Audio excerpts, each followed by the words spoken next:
What's up, everybody, and welcome to a brand new episode of the Hot Mic here on the John Rocha channel. I am John Rocha, joined as always by the insider himself, Jeff Sneider. How are you, Jeff A?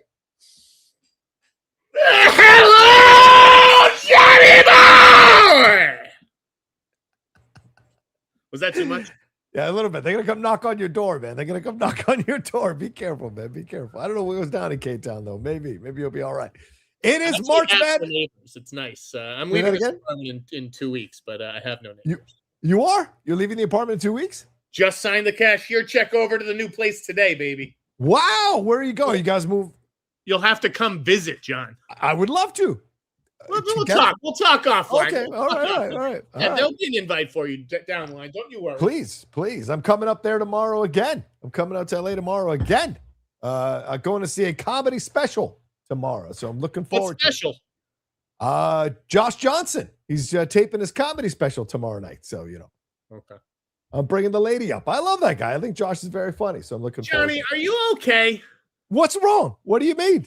You seemed very angry on Twitter this week. Me? Angry? Fuck this person and fuck this person. It was fuck everybody. And are you okay? Listen, you and I take turns being the fuck everybody person on Twitter. You know that? There are things that have popped up. I spoke about it, and then people got really upset, so I had to push back on people. That's all I did. But I think I was very tame compared to how I usually am when I'm going off on something or going insane with people. I tried to limit my responses to people about the Buffy the Vampire Slayer stuff. But we'll talk about that a little bit later here, Jeff, on the show. Certainly a lot of things to talk about with that situation. Unless you want to get into it now, it's your choice. But you're the host. I play by your rules. I'm a guest here. You brought it up. For God's sake. So, but anyway, we are here to talk about a lot of things on the show. There's a shit ton of stuff we got to get into, Jeff. There's so much happening in the world of entertainment. We're going to catch up on all of it here, talk some trailers, talk some casting news, talk some stories, talk some controversy, as we just hinted at. A lot to get into here on the show. But of course, Streamlabs and Super Chats are what we need. We'd love you all to send in your love and support. We'd love to get 50 Super Chats today at $5 and under, or $5 and above, rather. We'd love for you all to send in some 50 Super Chats here on the show today. We haven't hit 50 in a few weeks, so we'd love to get to 50. We're going to give you some fun stuff here today. But Jeff, let's jump into this thing that dropped today, this interview with Drew Goddard in Variety talking about The Matrix. Jeff, we've had a lot of people ask us about The Matrix, and so we got now some updates from Drew Goddard, who, of course, is about to enjoy, I think, a lot of love from people for his adaptation of Andy Weir's novel Project Hail Mary, because the film is out in theaters starting tonight. He was asked about Matrix 5, and Variety said, "You've been tapped to write and direct Matrix 5. What's your take on it?" I can't say too much because we're still in the stage of writing. I need to give myself space to find the best story. I think the approach will be the way I approach anything, which is, do I love it? And I love what Lana and Lily Wachowski did in those movies. They mean so much to me, and I feel like they've had a profound impact on my creative voice. I take this responsibility very seriously. I feel the weight of wanting to do the right thing by the fans, want to do right by the creators, and want to do right by myself as a fan. Will Keanu Reeves and the original cast return? I can't speak to that. What do you think about the fourth Matrix? And he was very laudatory about the fourth Matrix, which is, I guess, just playing the game to stay in that franchise. That was not a good movie. Your thoughts on these comments, your thoughts on his feelings, and him being non-committal about the original cast returning? I mean, I'll put it this way. If the original cast returns, it'll be for like one scene. I don't think there's any chance that you keep this going with them. I think that would be a huge mistake. It's time for new characters. Yeah, there's a lot of new actors. You've been covering them, Jeff, recently. There's a lot of new young actors on the horizon. Why wouldn't you want to bring them in, right? I don't even think I'd redo like this is John, Anderson. This is Trinity. Like, I would have all new characters. Yeah, and just tell a different story. And here's the thing: we all love him. He is a lovely gentleman. Who's that? Keanu Reeves. Oh, yeah, yes. That's why you don't build. I mean, Keanu isn't what he used to be. That's all. That's all I'm saying. Wow. I hate to say it because I love him, but like you look at Ballerina, his presence in Ballerina didn't really help that movie. That Aziza Ansari movie with Seth Rogen, nobody saw that. That's true. That may just be him being miscast. I don't know. I think I think he's in the John Wick phase. Like if it's John Wick, it'll make money. If it's not John Wick, it won't make money. I think the ballerina thing was something completely different because he wasn't the lead of the film. If that was a two-hander, I think that had made a lot more money. And so you look at, but the Matrix film underperformed. Revolutions did not do well. So anything outside, there's a few of them. Your sound is in and out. Your sound. Oh, sorry. Oh, I don't know why that is. That's weird. Okay. Keep going. It would be like you're like underwater for a second. Okay. Listen. I'm not trying to pin ballerina on Keanu Reeves by any imagination, but like it's in the streak of movies that have not necessarily worked. Yeah. How's that? Does that sound better? Am I not going? Okay. Yeah, I think that's fair too to look at this situation. I agree with you. Whole new characters, whole new stories. But that's a hell of a challenge, Jeff. That's a hell of a challenge because like people are married to the nostalgia. Star Wars has tried to move away from the Skywalker universe many, many times. They've rarely found success. And so it's just like this. I think people get afraid. So do you think the studio is going to have the guts to move past these characters? Maybe not reboot, but at least like bring them back to be part of this thing? I think they have to move on. They have no choice. It's just a question of whether you have the original cast make a cameo as like, right. They could be on the other end of one phone or something. Who fucking knows? But I could see them coming back in some capacity. Yeah. But not for large roles. Okay. All right. That's fair. Anything from his comments? Do you think he pitched the idea. So the idea that he's still trying to kind of work on the script, that's kind of odd to me. Like he doesn't have a whole thing laid out, or do you think this is just kind of natural process? I mean, he's the one that convinced him to do a fifth one. I would imagine he's got some sort of script. I almost think you have to go really young with this. And in a way, make it a little like Harry Potter. Oh, wow. Like imagine that if your leads were like teenagers, not necessarily kids like they were at the start of Harry Potter, but like right. Yeah, 16, 17, 18, almost like Hunger Games, Jennifer Lawrence-ish. I think that's probably what you're looking at here. I don't think you're looking at like a 30-year-old man. 35. Do you look at an international cast, Jeff? I mean, this is something that was the trademark as the Matrix installments went forward. There was more. It should be. It certainly should be. Absolutely. It's the kind of world and universe that allows for that, and it would make make sense. I mean, all kinds of different code and yeah. All right, so we'll see. Just wanted to ask your thoughts on it. All right, let's move on to this. Jeff, we got some issues going on with Matt Damon and Netflix. Apparently, Netflix is a little perplexed and upset at Matt Damon for saying on the Joe Rogan podcast that you kind of have to keep repeating plot points throughout when you're making a movie or a TV show for Netflix. Dan Lin responded and said, "Oh, we laughed that off when we watched that bit at the Oscars. There's no such principle. I mean, if you watch our movies or TV shows, we don't repeat our plots." I don't know where that comment came from. Certainly, we're focused on making great movies. But Netflix CCO Bella Bajaria went even further, said, "I think it's so offensive to creators and filmmakers to think that, first of all, we would give them a bad note like that and they would just take it. So I think, haters going to hate and people have got to make things up." Listen, she is too old to be using haters going to hate. Let me just put that on the table right now. And second thing, what is going on here, Jeff? We've all watched Netflix TV shows and movies. We've all seen them repeat plot points multiple times as you're watching a movie or TV show. What is this offense? What is this stand they're taking? It makes no sense. I mean, there are things called past regimes. That could have been a note from the past regime. And Bella and Dan Lin can, both be like, well, I haven't given that note. I think it's absurd to say that they've never given the note. I'm sure they give it when it's appropriate. I mean, listen, how much Netflix stuff is junk? And they know whose attention is this supposed to hold?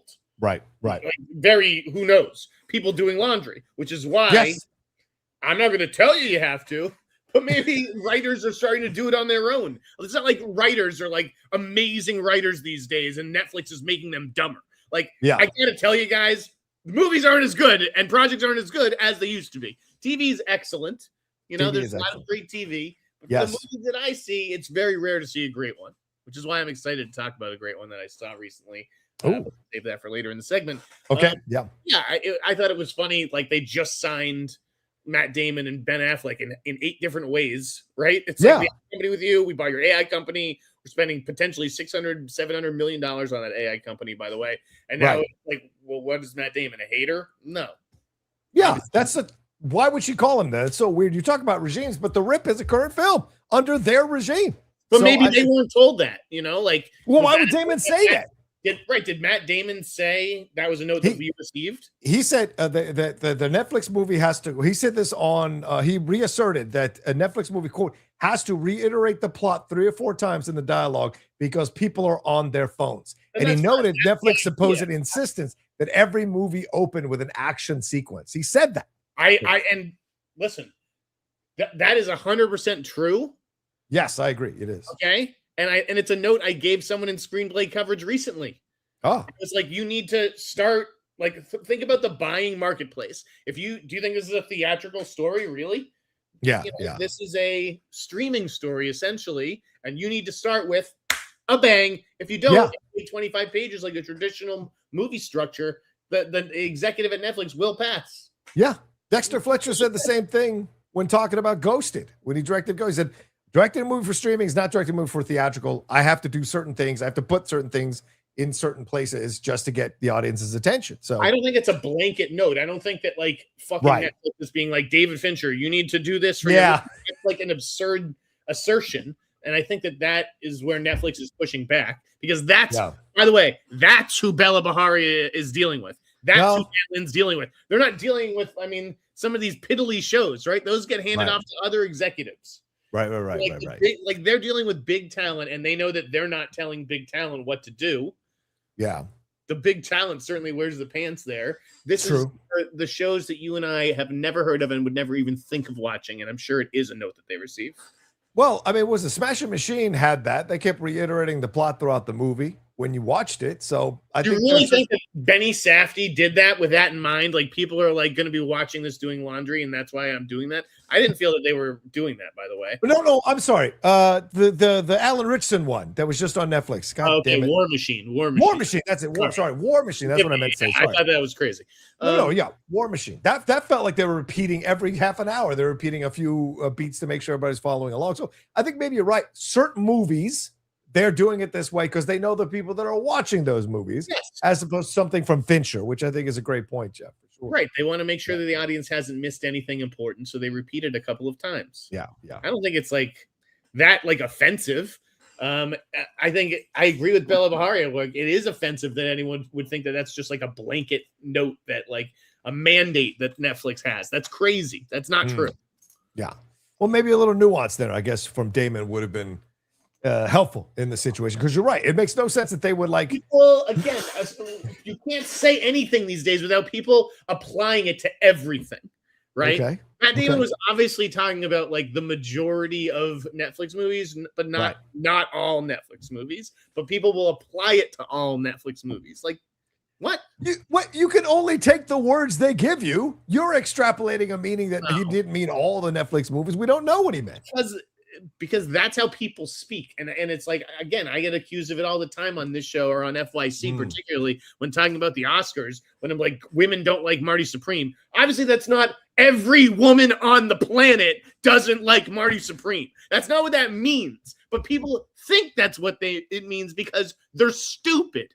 No, it's a generalization. Jeff, you're literally using a generalization. You can't say, I'm going to generalize, but I mean specifically. A lot of women that I've spoken to like Marty Supreme. That's how hard is it to say that?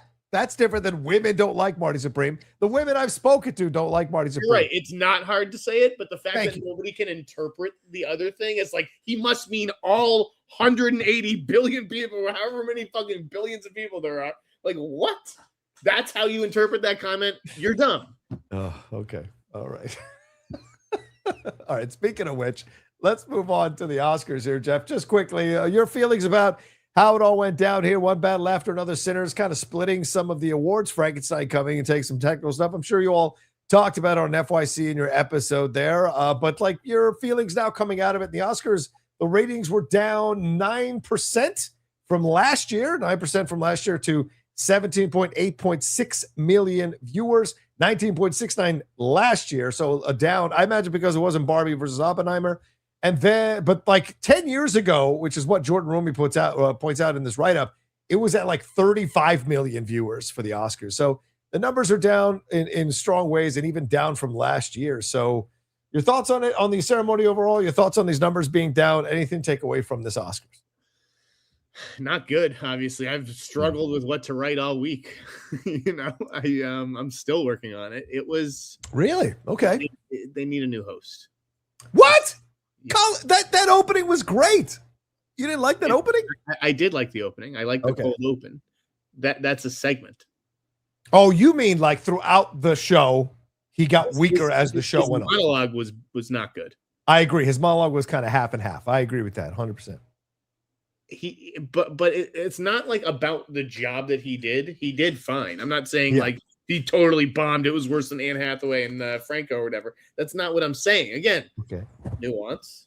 What I'm saying is that he brings very little to the table from a ratings perspective. Okay. But they brought him back because last year did really well. It was a post-pandemic high. So I think they thought he was the reason for it. But clearly, maybe not. With the movies. In a lot of ways. But yeah, they need to go younger. And I'm going to be saying who it should be in the newsletter tonight, or hope, tonight, tomorrow morning, whatever the fuck it is, whatever the Oscar newsletter is. I just want to remind you that months ago you were saying Joe Rogan, and that ain't going younger. So, I want to see what you mean by Joe Rogan would have fucking obviously delivered bigger ratings. That's not even a question. What are you, serious? You think that people who don't do you think that people who don't like Joe Rogan would not watch the Oscars in protest? No. I'm saying the manosphere wouldn't even watch it, even if Joe Rogan hosted it, because they hate the Oscars and they hate Hollywood. They've been trained to hate the liberal elite in Hollywood. They wouldn't watch it. What's wrong with you? I think if that was the whole shtick where Joe Rogan's like, they gave it to us for the night. Like, here we go. I absolutely think that the people in the flyover states and that kind of thing would tune into a show that's literally, he's saying, is for them. If you think Sean Penn didn't show up was a big deal, see how many people would show up if Joe Rogan hosted that Oscars. They'd show up if they're nominated. Nobody. That's the sad truth about these people. Sean Penn is obviously like, he's so different than everybody else. No wonder he didn't show up. He's like, come on. I agree. I don't know why people are upset that Sean didn't show up. I think Sean had a right not to show up. He was meeting with the leader of Ukraine, Zelensky. Yes, they could have scheduled it for another time, but Sean doesn't believe in award shows. Sean doesn't see these things as that important. And so I don't see why that's such a big deal to people. Like he just like in general is a guy with a backbone. Whereas you waive the possibility of an award in front of fucking 5 actors, they're showing up, most of them. That's probably, that's true. All these award shows we see pop up, they all show up to him. And the other thing is Joe Rogan, by the way. Yeah. What a great article. Are you guys fucking stupid? Do you understand how to market yourselves? What a great, brilliant fucking article that was. You think I necessarily believe it? You think I'm dying to see Joe Rogan host the Oscars? It was so smart. Give me a break. I was just saying, you were saying you're going to go younger. Joe was older. You suggested a few months ago. Is he older? How old is he? I'm saying he's not young is what I'm getting at. Okay. He's not Conan's age. And he definitely appeals to a younger demo. Who is Conan barely appeals to my demo. I love Conan. I grew up watching him, but I'm 42. So maybe people who are 37 and up like Conan. Okay. Conan is 62. Joe Rogan is 58. It ain't that different, Jeff. 4 years ain't that much of a difference. Joe Rogan talks to the lunk-headed 18-year-old. He does, for all the wrong reasons, but he does. They're trying to get the young people to watch the show. That's what it's all about. Yeah, but I don't think they want lunk-headed teenagers watching the show because they don't care about movies that don't star Sylvester Stallone. Or I got to tell you, the nerds don't either these days because they're all true. Video games. You're right. You're not wrong there. You're not wrong there. Yeah. This can't move to YouTube fast enough. This ceremony cannot move to YouTube fast enough. I agree. And I can't wait for it to happen. I thought the ceremony was fine overall. I didn't think it was as good as last year, but I thought it was fine. But I think the presenters, they're phoning it in, Jeff, which if the actors can't be bothered to at least rehearse what they're going to fucking say when they walk up there at the mic, then why the fuck should we be watching? Like, that's the thing at the end. Look at this thing. If they're not going to care, why the fuck should we care? The audience takes signals from that and doesn't want to come back. It's so stupid. You know? I mean, listen, the show has been fucked really since Hollywood's A-list decided we're going to take a step back unless we're nominated. Oh, we're going to let the light shine on the nominees because we're, and like, that's a mistake. We want to see Leo in the front row. Yep. Every year. Yeah, not every year. Nominated for one back. Was Clooney there? Was like, no. All kinds of like huge A-list people who you would expect to be at the Oscars weren't there, and they really when they're nominated, and that sucks. Yeah, I don't even think Brad Pitt was there, right? I didn't see Brad Pitt there. He was either. I mean, he knew he wasn't going to win Best Picture, so the best sound team is there. What do they need him there for a high five? I'm just saying, if your film is nominated for Best Picture, you should be there for support. The whole cast of Sinners was there for guys. Oh, I agree. No, it's disrespectful, and that's what I'm saying. Like. The show has been downhill since Hollywood itself abandoned it, unless you give me an award or the possibility of an award. Right? You're going to cut me on television. The presenters. Yeah, where was Julia? Where was J-Lo? Where was all the? Yeah, it's a good point, Jeff. Yes. The writing is bad this year, right? Horrific. I thought horrific. The presenter stuff, that Bridesmaids bit with Stellan Skarsgård, stale. So stale. I agree. It went on way too long. The Pullmans. I like Lewis Pullman a lot. I'm one of the biggest Lewis Pullman fans out there. What is he doing on a fucking Oscar stage? His dad was way off on the timing as well. Oof. I've got a little thing to share. The Sigourney and okay, go ahead. Yes. So I don't want to be wrong about this. I'd heard that there was like a special trailer like attached to Project Hail Mary, which just already been screening tonight. So I guess we probably would have heard about it on Twitter. My guess that this secret trailer attached to Project Hail Mary, was going to potentially be Spaceballs too. Oh, wow! I mean, that was just a guess, but like, don't you think it's Project Hail Mary? It's about space. Yes. True, Amazon MGM, Spaceballs, Amazon MGM, wrapped in December. It's March. It's end of March almost. Time to cut a trailer. Yes. Or a teaser even, with Mel Brooks. So like I haven't seen reports of that anywhere, but I was told that there was some sort of secret trailer attached to Project Hail Mary. I wonder if I should go see it tonight again. Although I don't know. I'm going to see it Saturday night.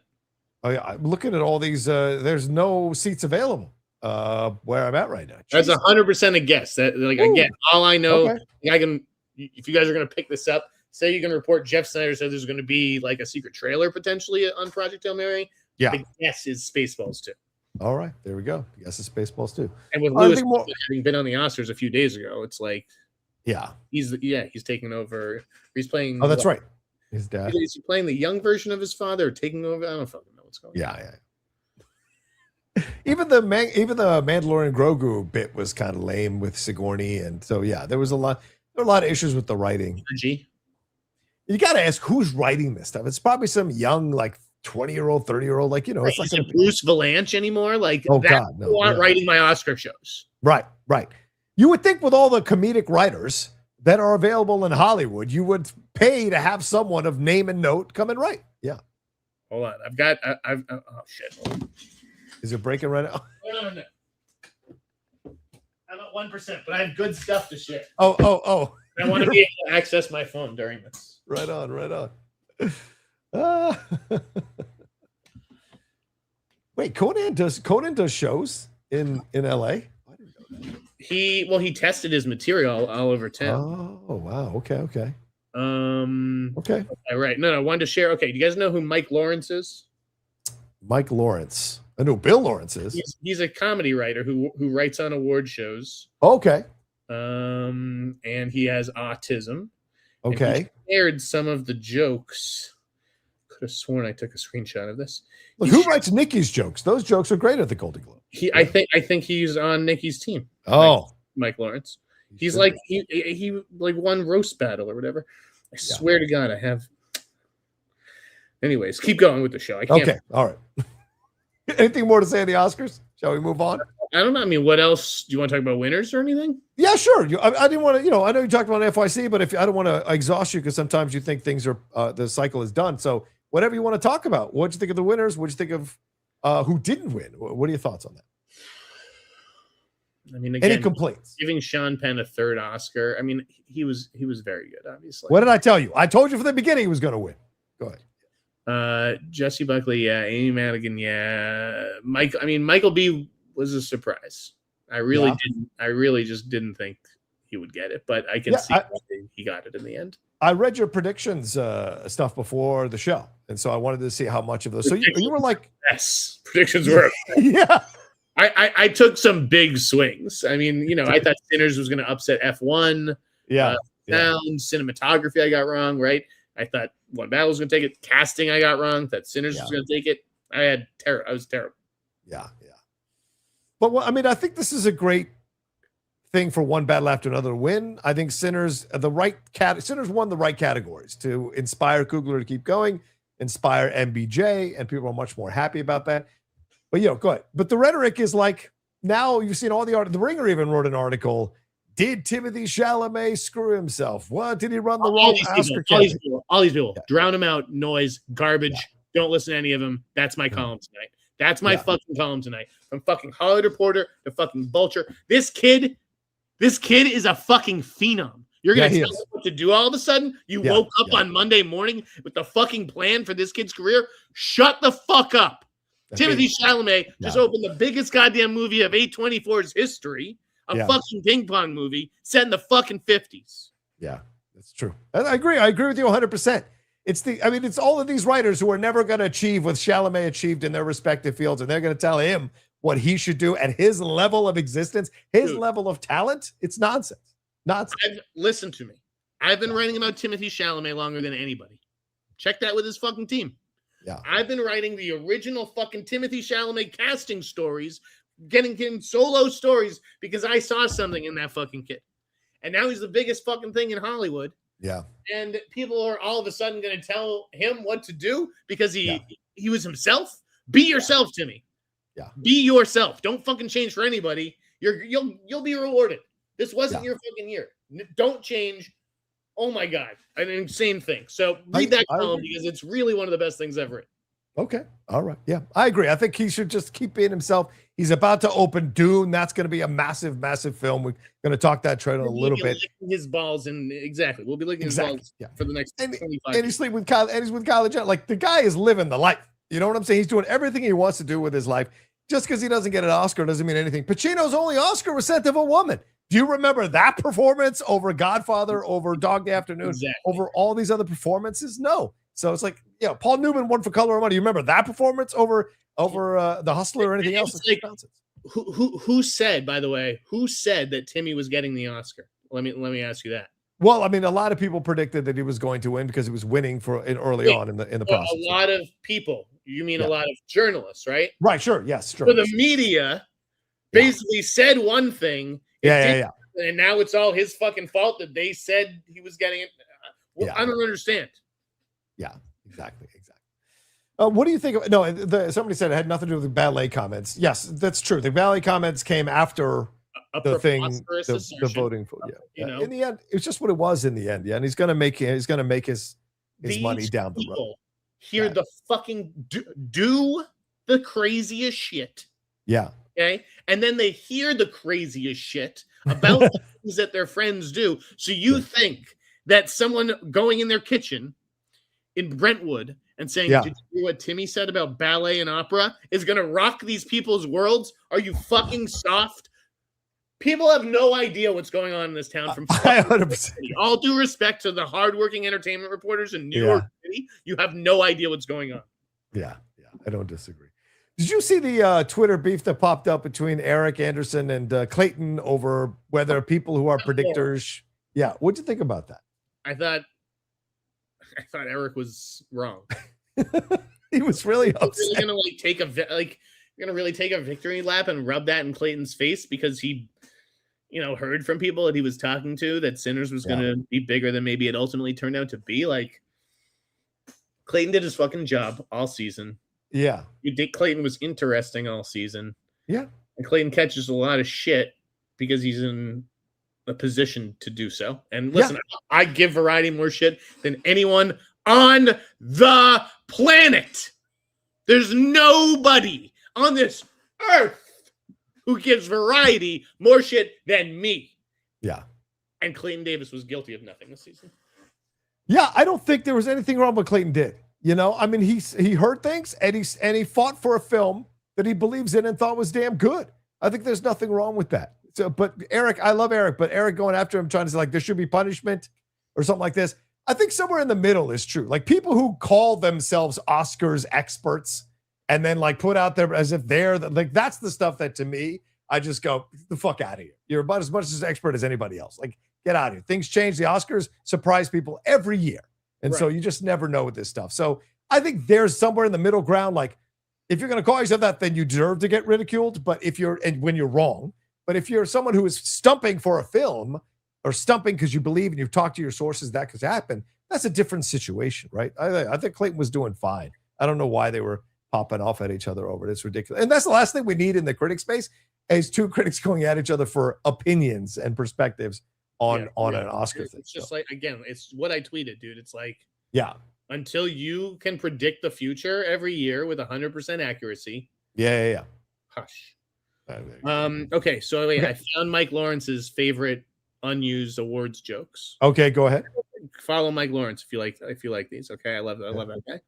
He said, this is a legit awards joke writer.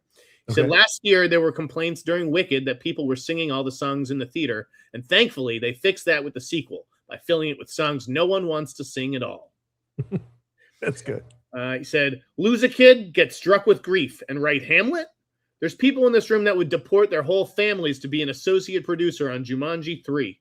Oh, my God. Oh, my God. Brutal. Brutal. Jay Kelly is about a rich and famous movie star contemplating what's next in his career. It's the perfect movie to watch as your SNAP benefits disappear. Oh, Jesus Christ. Couldn't get away with that at the Oscars. Those are great. Very good. Mike Lawrence, fantastic. Oh, man. Well, let's move on to this story, Jeff. Let's get into it. We're half an hour into the show.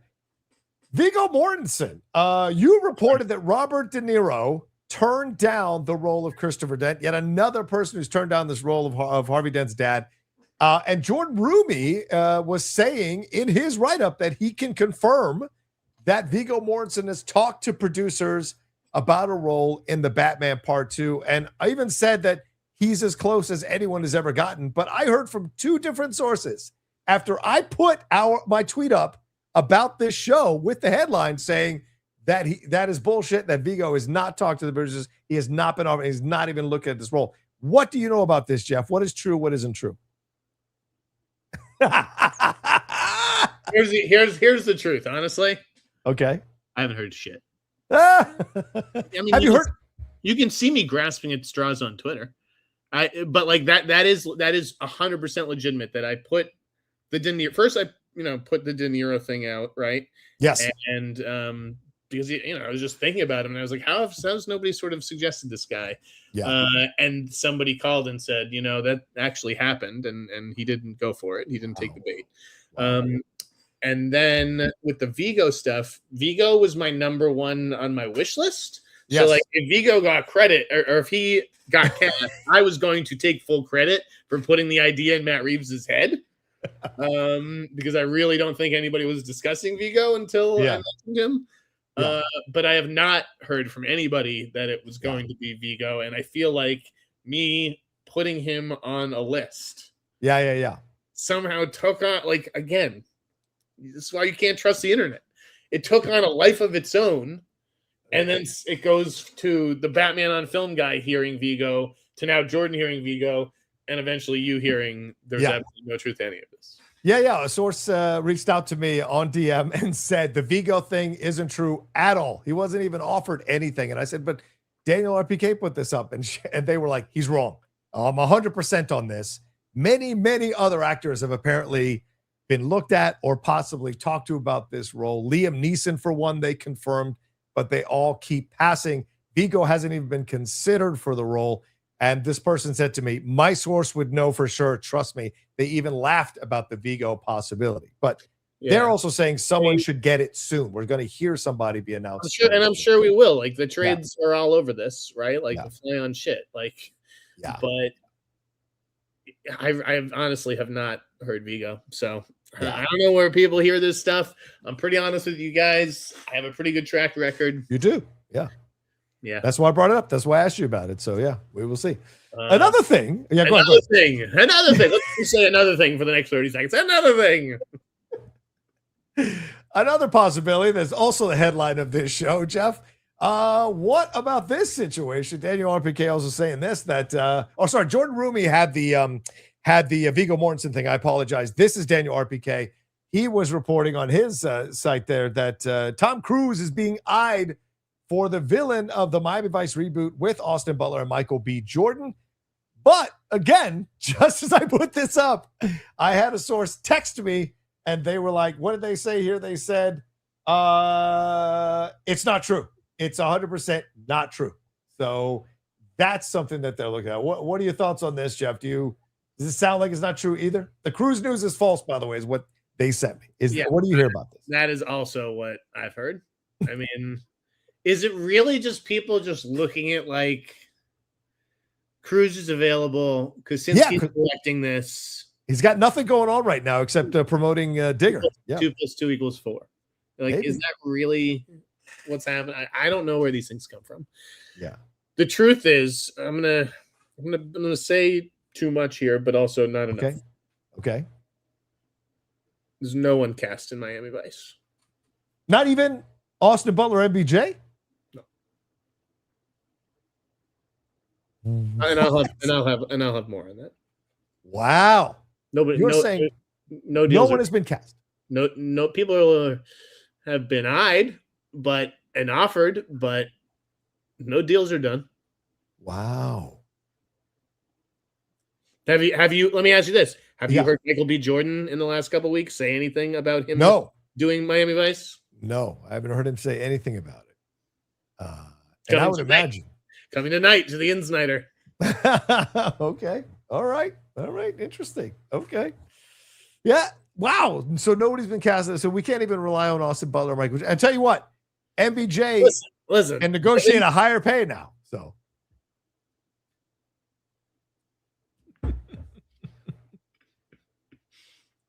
And I would argue maybe even steer himself into the lead of the project. Wouldn't it be interesting if he was Crockett and Austin Butler was Tubbs, which to me at this point, in terms of their status, makes much more sense in where they're at on the totem pole of Hollywood. Jeff? Yes, maybe? Okay. Yeah. Oh, yeah. It's tough. It's tough to do this podcast with a new brother. I'll be telling you what Michael has asked for. Oh, okay. It has been denied, but came from a good source. Okay.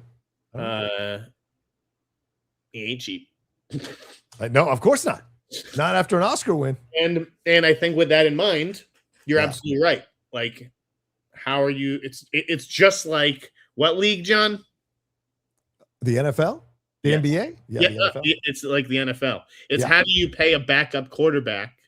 Yes. More than your starting QB. Right. Yeah, exactly. Yeah. Listen, this is Hollywood, man. It's what have you done for me lately?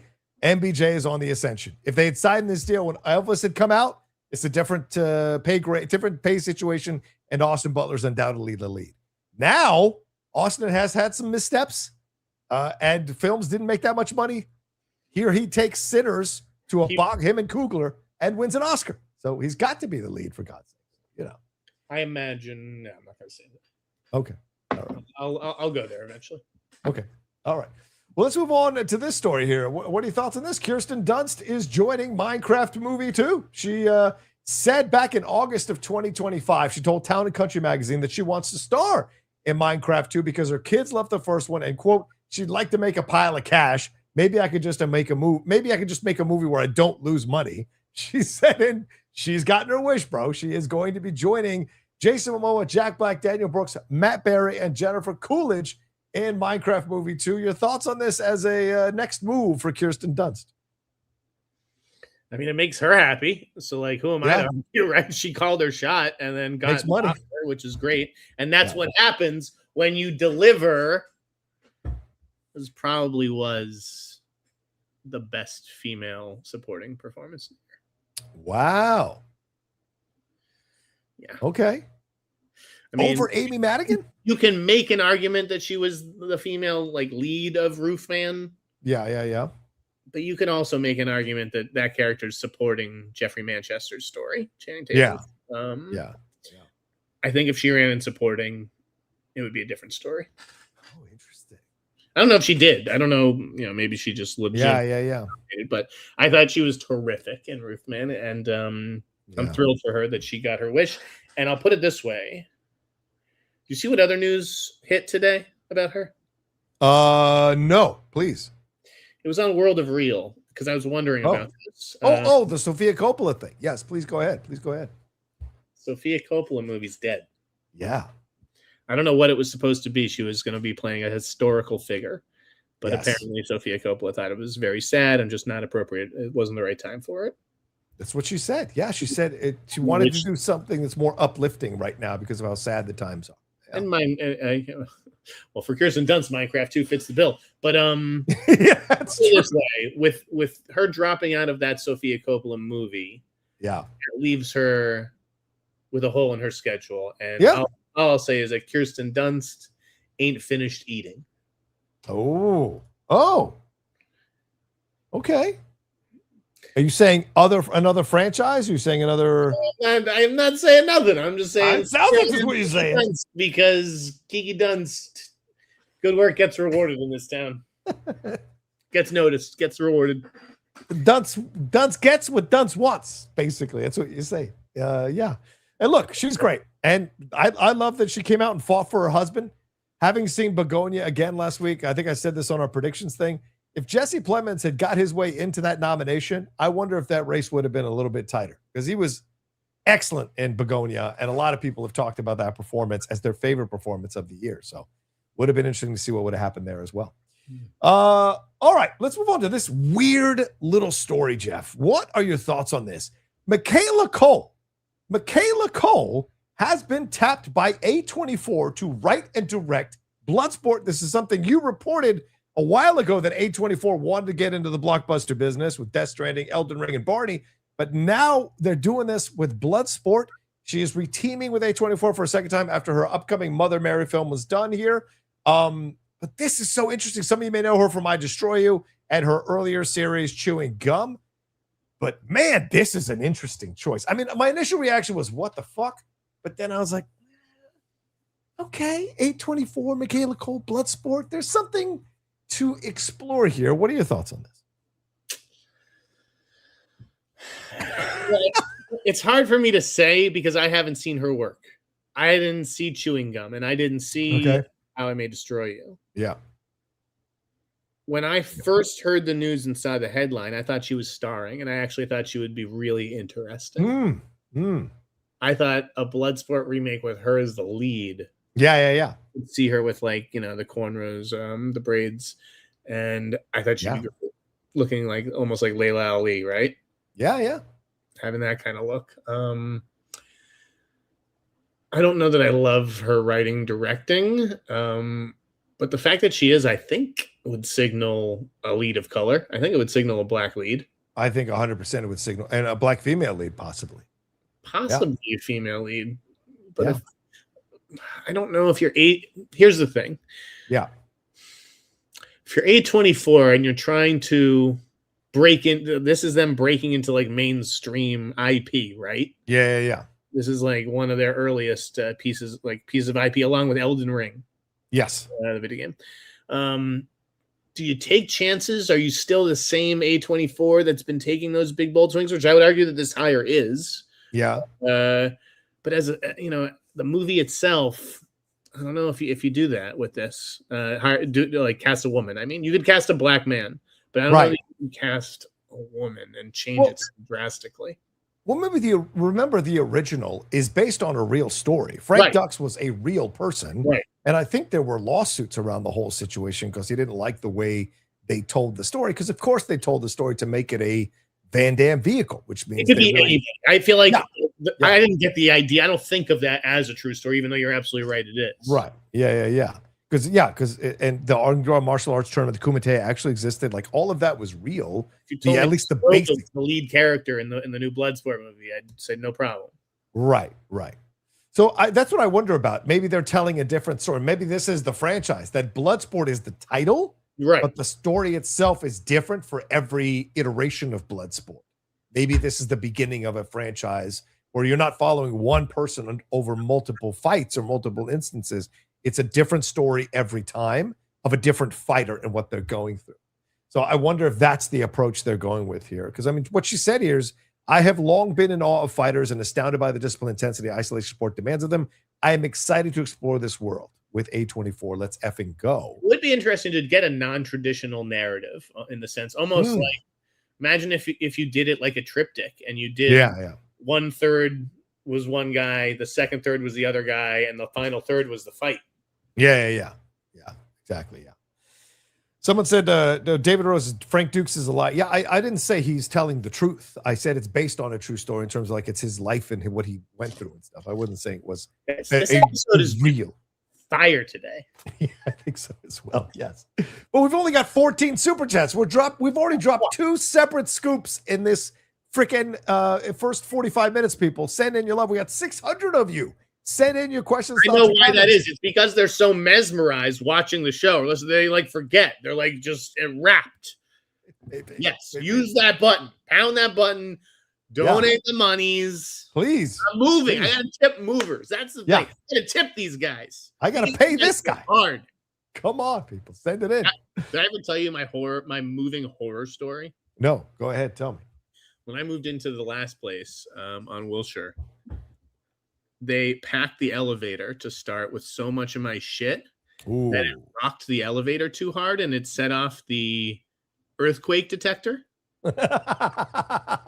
And they couldn't, and so both elevators actually, and they couldn't get it. I don't know if both shut down, but that one certainly shut down, and they couldn't get anybody there until the next day. So here's an elevator packed with all my like heavy furniture. Yeah. It ain't going up. I'm telling you, I don't think the other elevator worked either. Obviously, it couldn't have.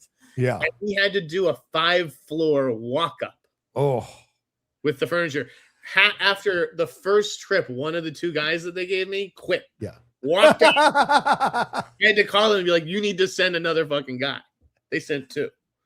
And that was literally, at the end of that, I couldn't even feel my arms.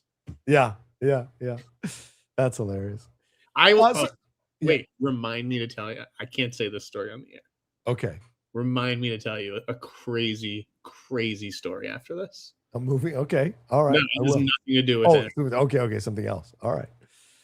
Real quick, people in the chat, we were talking here, Jeff reminded us that Smashing Machine was A24. It didn't do anything. But that's because that wasn't that good of a movie. I think if you make a good Bloodsport movie, the possibilities are there. Now, I don't know if you have a female lead in a fight movie, how that's going to do. But we're about to see Ronda Rousey versus Gina Carano. That might be the biggest MMA fight of the year. So it all depends. Don't get it twisted, guys. Yeah. Smashing Machine, even though it starred The Rock. Yeah. Even though it cost a lot, that's still a tiny indie movie. When you boil it down, like that's an art house movie. Yeah. I don't think that was ever supposed to gross Marty Supreme money. No, I don't think so. Yeah. Someone said the beginning of Magnolia 2 would be this elevator story that you just told. That's good. That's very good. No. When you hear this crazy story, you're going to laugh your ass off. Okay. Well, let's get into this, Jeff. Big trailers dropped this week. Did you see the Spider-Man Brand New Day trailer? Did you see the Dune Part 3 trailer with Timothee there? We just mentioned Zendaya, a massive looking like Leni Riefenstahl's Triumph of the Will type of thing, and Pattinson in a blonde haircut there. So, any thoughts on any of these trailers? By the way, if I might grow my hair out just like an inch. I love growing my hair out. I can't grow an inch. He was receding hairline. If I bleached it blonde and grew it out just a little bit, I might look like. Well, I'm too dark. I'm too tan. I could never get so porcelain. Look, he looked freaky though, just like Austin Butler did in the last. Yeah. in the last one. Did you like the trailers? What did you think of the trailer? Loved the trailer. Yeah, the Dune 3 trailer. Right. Yes, even though I said I loved it before I actually saw it. Yeah. What about the Spider-Man trailer? Did you like that Spider-Man trailer? Actually, not really. Oh, wow. Okay. Didn't do much for me, I got to tell you. These movies are kind of starting to blend in with one another. How dare you? I think it's why I did like No Way Home a lot. But that was like about the viewing experience. Yeah, it's nostalgia and all that. Yeah. Part of me still loves this shit with him and just like Michael Keaton talking. And like, that's when I was like, this franchise is cooking. No Way Home has all this cool shit that like, I was like, wow, this is awesome. Right. These different Spider guys, but like, yeah, I don't know. There's something about that Michael Keaton, Tom Holland relationship that I loved. You like it when it's a smaller story, is what you're saying with Spider-Man. These movies are just it's all one big soup, I feel like. Okay. Well, I loved it, and I think it's got a great. Like, if you're a comic book fan, I don't know how you don't love that trailer. It just has so much that you would see in the comics that works. So many different appearances. I really loved. But Dune Part 3 looks like, dude, it looks better than the second one, which looked better than the first one, and which was better rather than the first one. And it was amazing. I might turn that on, during, to initiate a little romance. Hey, let's spark some candles and turn on some music. And it's like,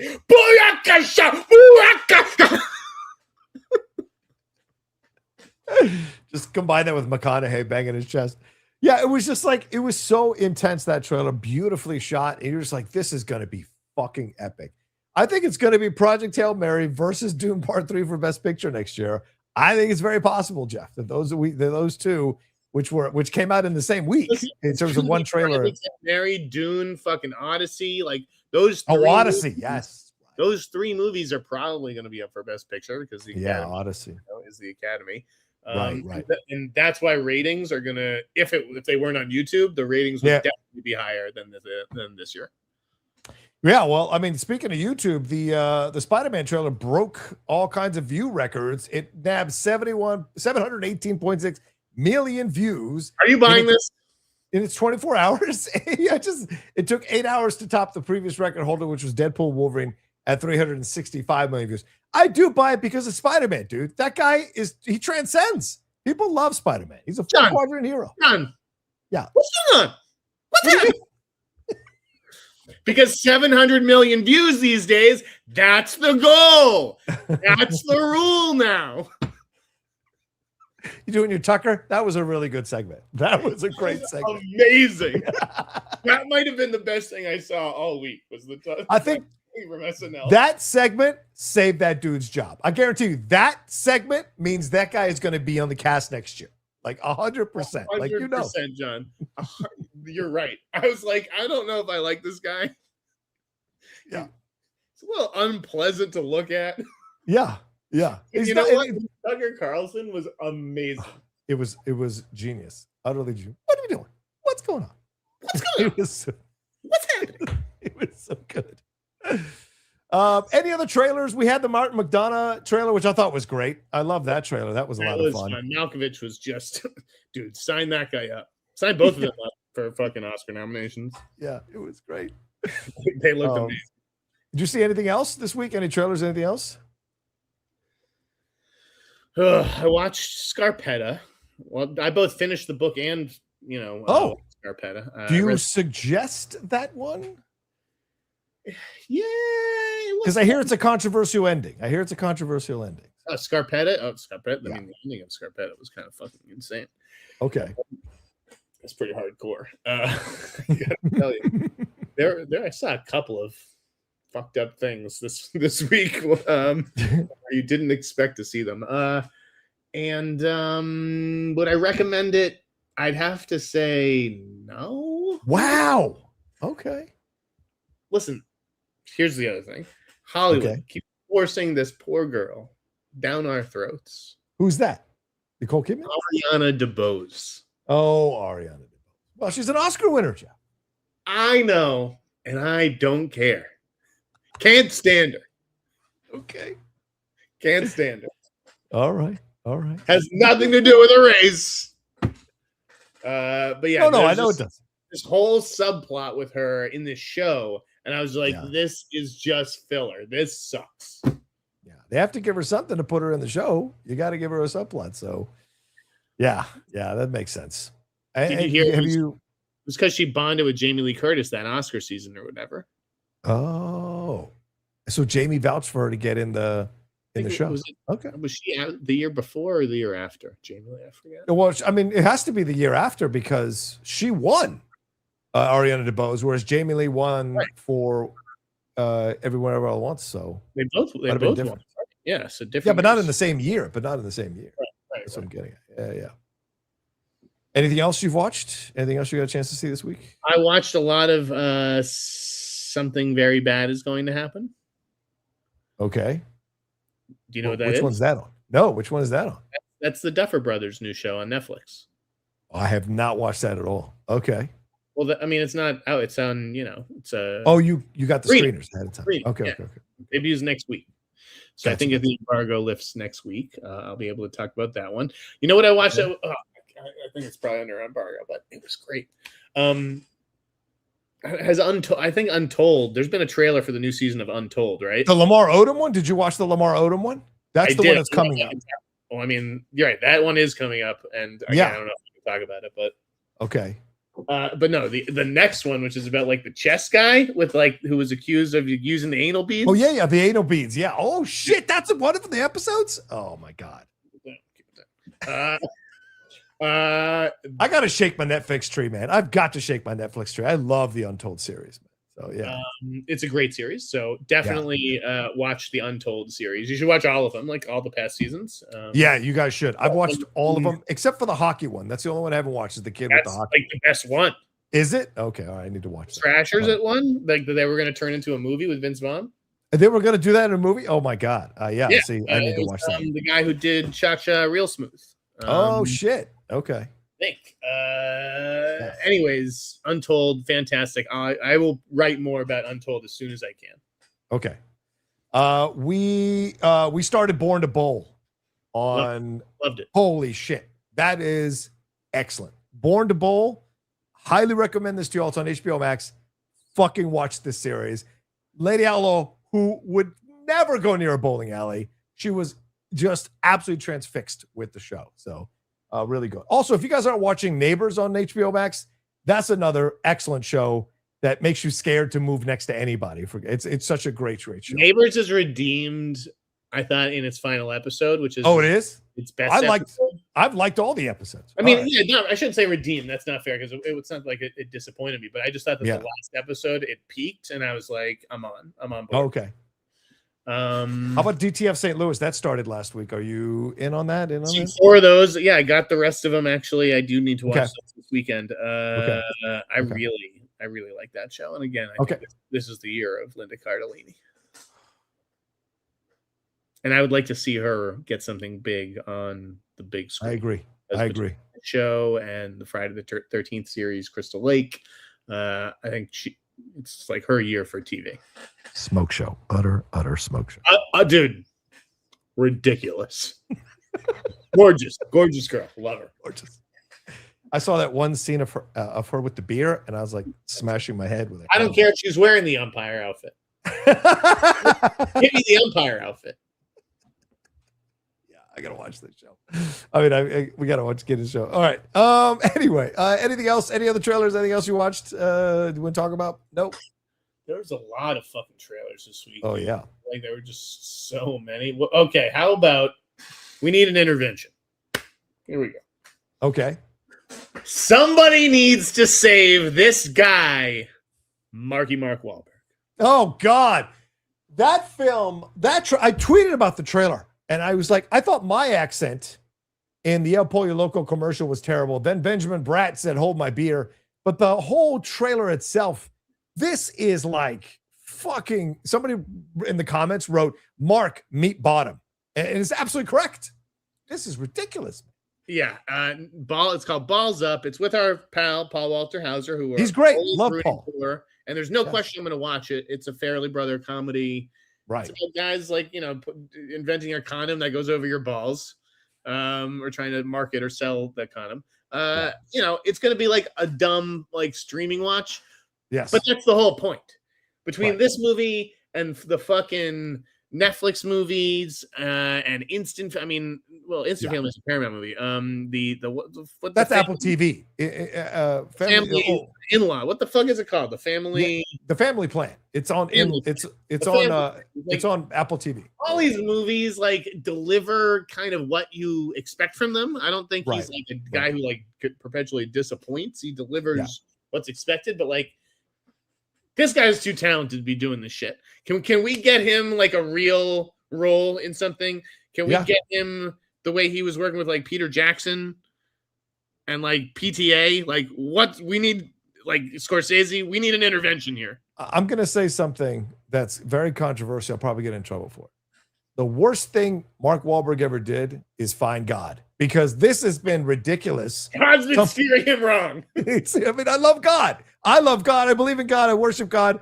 But for God's sakes, you can make better decisions in the stuff you're making. And it seems clear that he wants to make some safe stuff that isn't too out there. And it's like, where is that Boogie Nights Wahlberg?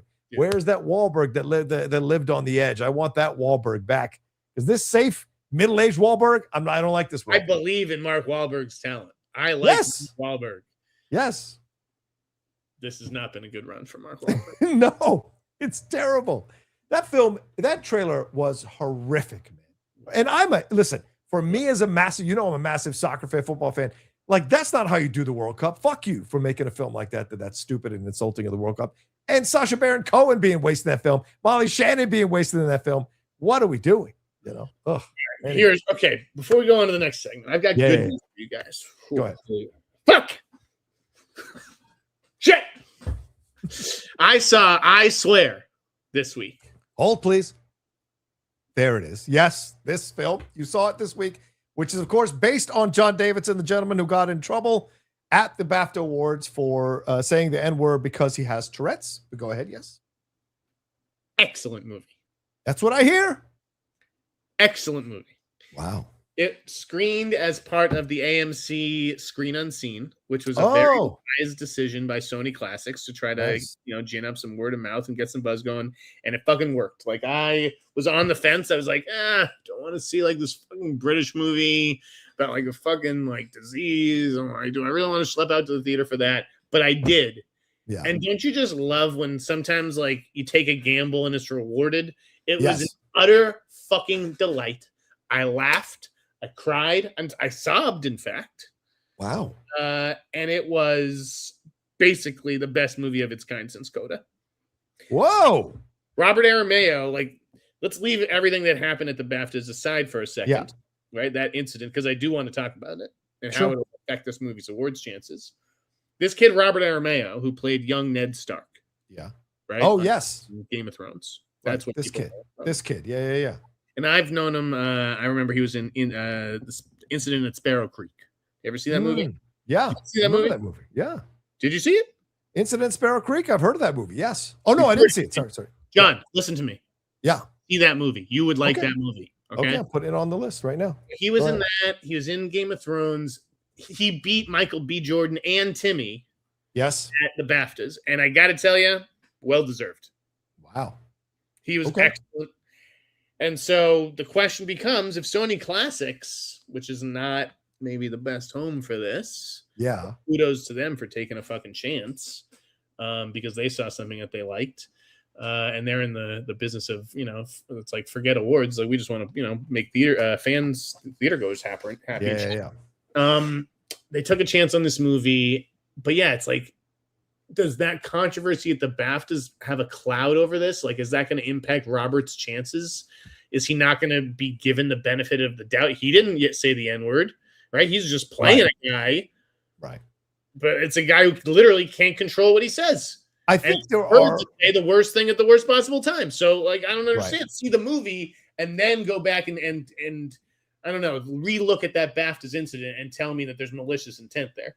I think the people who will go see a movie like this will like hear his apology and read the interview. You know what I'm saying?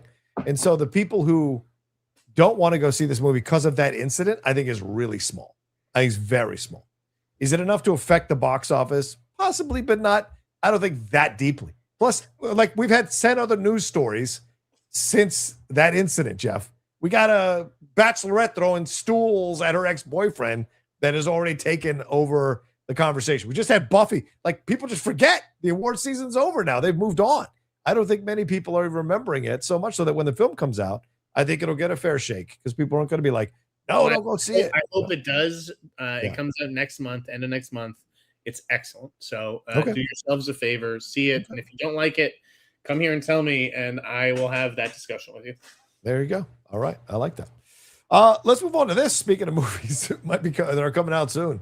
Jeff, Val Kilmer is going AI. I don't know if you saw this, but I don't know if you all saw this who are watching us as well. But yes, Val Kilmer is set to appear in a new film years after his death.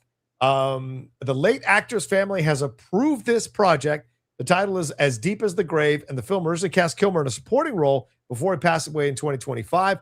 Filmmakers are now completing his performance using generative AI, effectively reconstructing the actor's presence on the screen. What you see on the screen is the AI version of Val Kilmer next to the real version of Val Kilmer. So your thoughts, Jeff, on this? I mean, this is where it's going. Even today, Kelsey Plum was the first WNBA player to have herself turned into an AI likeness that you can talk to now. And she said, this is the way it's going. Anybody who's telling you differently is going to get left behind. So your thoughts on this? I mean, it's gross and it's ghoulish. But I don't agree with it. But he obviously consented to this to some extent, whether he gave explicit permission before his death to be used in this project or in AI in general. If he trusted that decision to his family members, I guess we have to be okay with that decision. Yeah. This has been in process for 5 years, this film. Go ahead, yes, sir. I don't think you or I plan to see this movie, or most people that you or I know. But the point is that there's millions of people out there, plenty of whom probably don't even fucking know Val Kilmer's dead. And if they do know, they figured, oh, he shot this, years ago before he died, or this is an old thing. It's, but they have no idea. So they just say, oh, Val Kilmer. Yeah, I know him. I'll watch this, whatever. I'll take this seriously. Yeah. The AI-generated scenes recreated Kilmer's likeness by combining archival footage from his later years with younger images of the actor. His voice was similarly reproduced using recordings from the past. All visual and audio materials were supplied by Kilmer's family. So he has the approval. And this seems like something Kilmer would do, by the way, because Kilmer was always kind of rebellious in his approach to Hollywood, rebellious in his approach to things, and was always interested in new things. So, and I think experimental almost more than rebellious, right? He's willing to try new things. Right. I mean, remember Brando had a 3D version of himself made to use in perpetuity down the road. So and those two were close. Yeah, they were close. Obviously it is gross. It's weird. It's not for you or I. But here's the thing: if you guys really want to combat this shit, we have to stop talking about it. Right? Because if you stop talking about Val Kilmer's AI thing, if you saw that release and you're like, ignore, and then Variety saw that release and it ignore, and on and on and on, then there's no press, and there's no Val Kilmer really to do the press. Yeah, that's true. Right? That's true. The project kind of just disappears into the ether, and we stop giving, and eventually AI companies go belly up because nobody's paying attention to the product. So, it's basically the media, like a lot of things, it's a self-perpetuating problem that of their own creation to gin up controversy, which sells out, headlines, sells papers. I think AI will be here and used, but I think AI right now is at that point where it can be 3D televisions, or it actually becomes something immense. And so we'll see where it goes, because it's all going to depend on the usage. It's all going to depend on how well it works and if the audience buys it. Because the second audiences stop going to movies with AI characters and they stop making money, AI is going to be dead. It'll be in other areas, but not in movies necessarily. All right, well, let's get into this, Jeff. Someone here, Michelle Gellar. Let's get it as a final story. I know there's other stories, but we got to get to these questions. A lot of drama this week with Sarah Michelle Gellar. She ended up finding out from Searchlights, apparently right before she was going to go on stage at South by Southwest to promote Ready or Not Die, Ready or Not 2, rather, that they are not going forward with the Buffy pilot. It came out, she said that one of the executives who was just promoted, by the way, put a stop to this. Chloe Zhao, then in the next day, Chloe Zhao was apparently blamed for the situation, they were claimed that she didn't do any reshoots, didn't do any coverage. I mean, it was ridiculous, some of the stuff they said about Chloe Zhao. And in the end, there was a terrible pilot script. They made some changes. It still wasn't good enough, and it's not happening. So, yeah, I had some sources reach out to me after my bullshit meter went off on her comments. Give me the bullet points, Johnny. I got to tell you, you presented this in a very interesting fashion on Twitter. Okay. Interesting. You mean negative or points? Okay, yeah, that's giving you credit, even though I am going to argue with you. I expected this. Go ahead. I'm totally fine with that. Let me bring up my bullet points because I've tweeted a lot over the last few days. So let me find. Well, I thought that was a good post. Yeah. Thank you. Here it is. Okay. All right. So when they came out, like I posted something after they came out, like after she said what she said, I posted what my sources had told me. And then they came after Chloe Zhao. Whether Hulu or Sarah Michelle Gellar's people came after Chloe Zhao, I don't know. But I said this. Okay, fuck this. Sarah Michelle Gellar's people, and maybe even Hulu, are trying to throw Chloe Zhao under the bus over Buffy. Nope, not letting this happen to an incredibly talented woman of color. I was going to stay quiet with the other stuff I'd heard, but now let's do this. Since my post 48 hours ago, I've had sources tell me that Gellar was the issue from the beginning. This was just a, quote, IP grab to stop that Slayers project from proceeding, which sources had heard from a person involved with the original series. The Slayers project was an Audible series. They were going to turn live action, and they stopped it. Gellar was not terribly interested in rebooting the series, which was why her role was limited. And you'd heard that Chloe Zhao convinced her supposedly to do it, but it was going to be more than one line. Gellar had intentionally courted a creative who had a mixed history as showrunners, but was a known quote-unquote fan, so that it would easily fall on her as the reason for the series' failure. Now, again, these are what sources are telling me. I'm not saying this. Sources were telling me this. And they also told me that there was a, quote, lot of love bombing from Sarah Michelle Gellar to Chloe Zhao before the latest excuse was put out there blaming Zhao and throwing her under the bus. Gellar apparently constantly shouted down or cut off executives and production people who were trying to fix issues with the show. One even said that when Gellar wanted to make changes to the Buffy character in the established canon of the series, that would piss off 90% of the fan base. That's what she wanted to do. And I said, now it just came out that THR said that Gellar doesn't want you to read the script or see the pilot if it gets leaked. And I said, no surprise. It would show all the mistakes she approved of that were going to wreck the show and the canon. And that's basically what I said there. And I had it from two sources who reached out to me independently to give me information on this. Jeff. I think there are elements of that are true.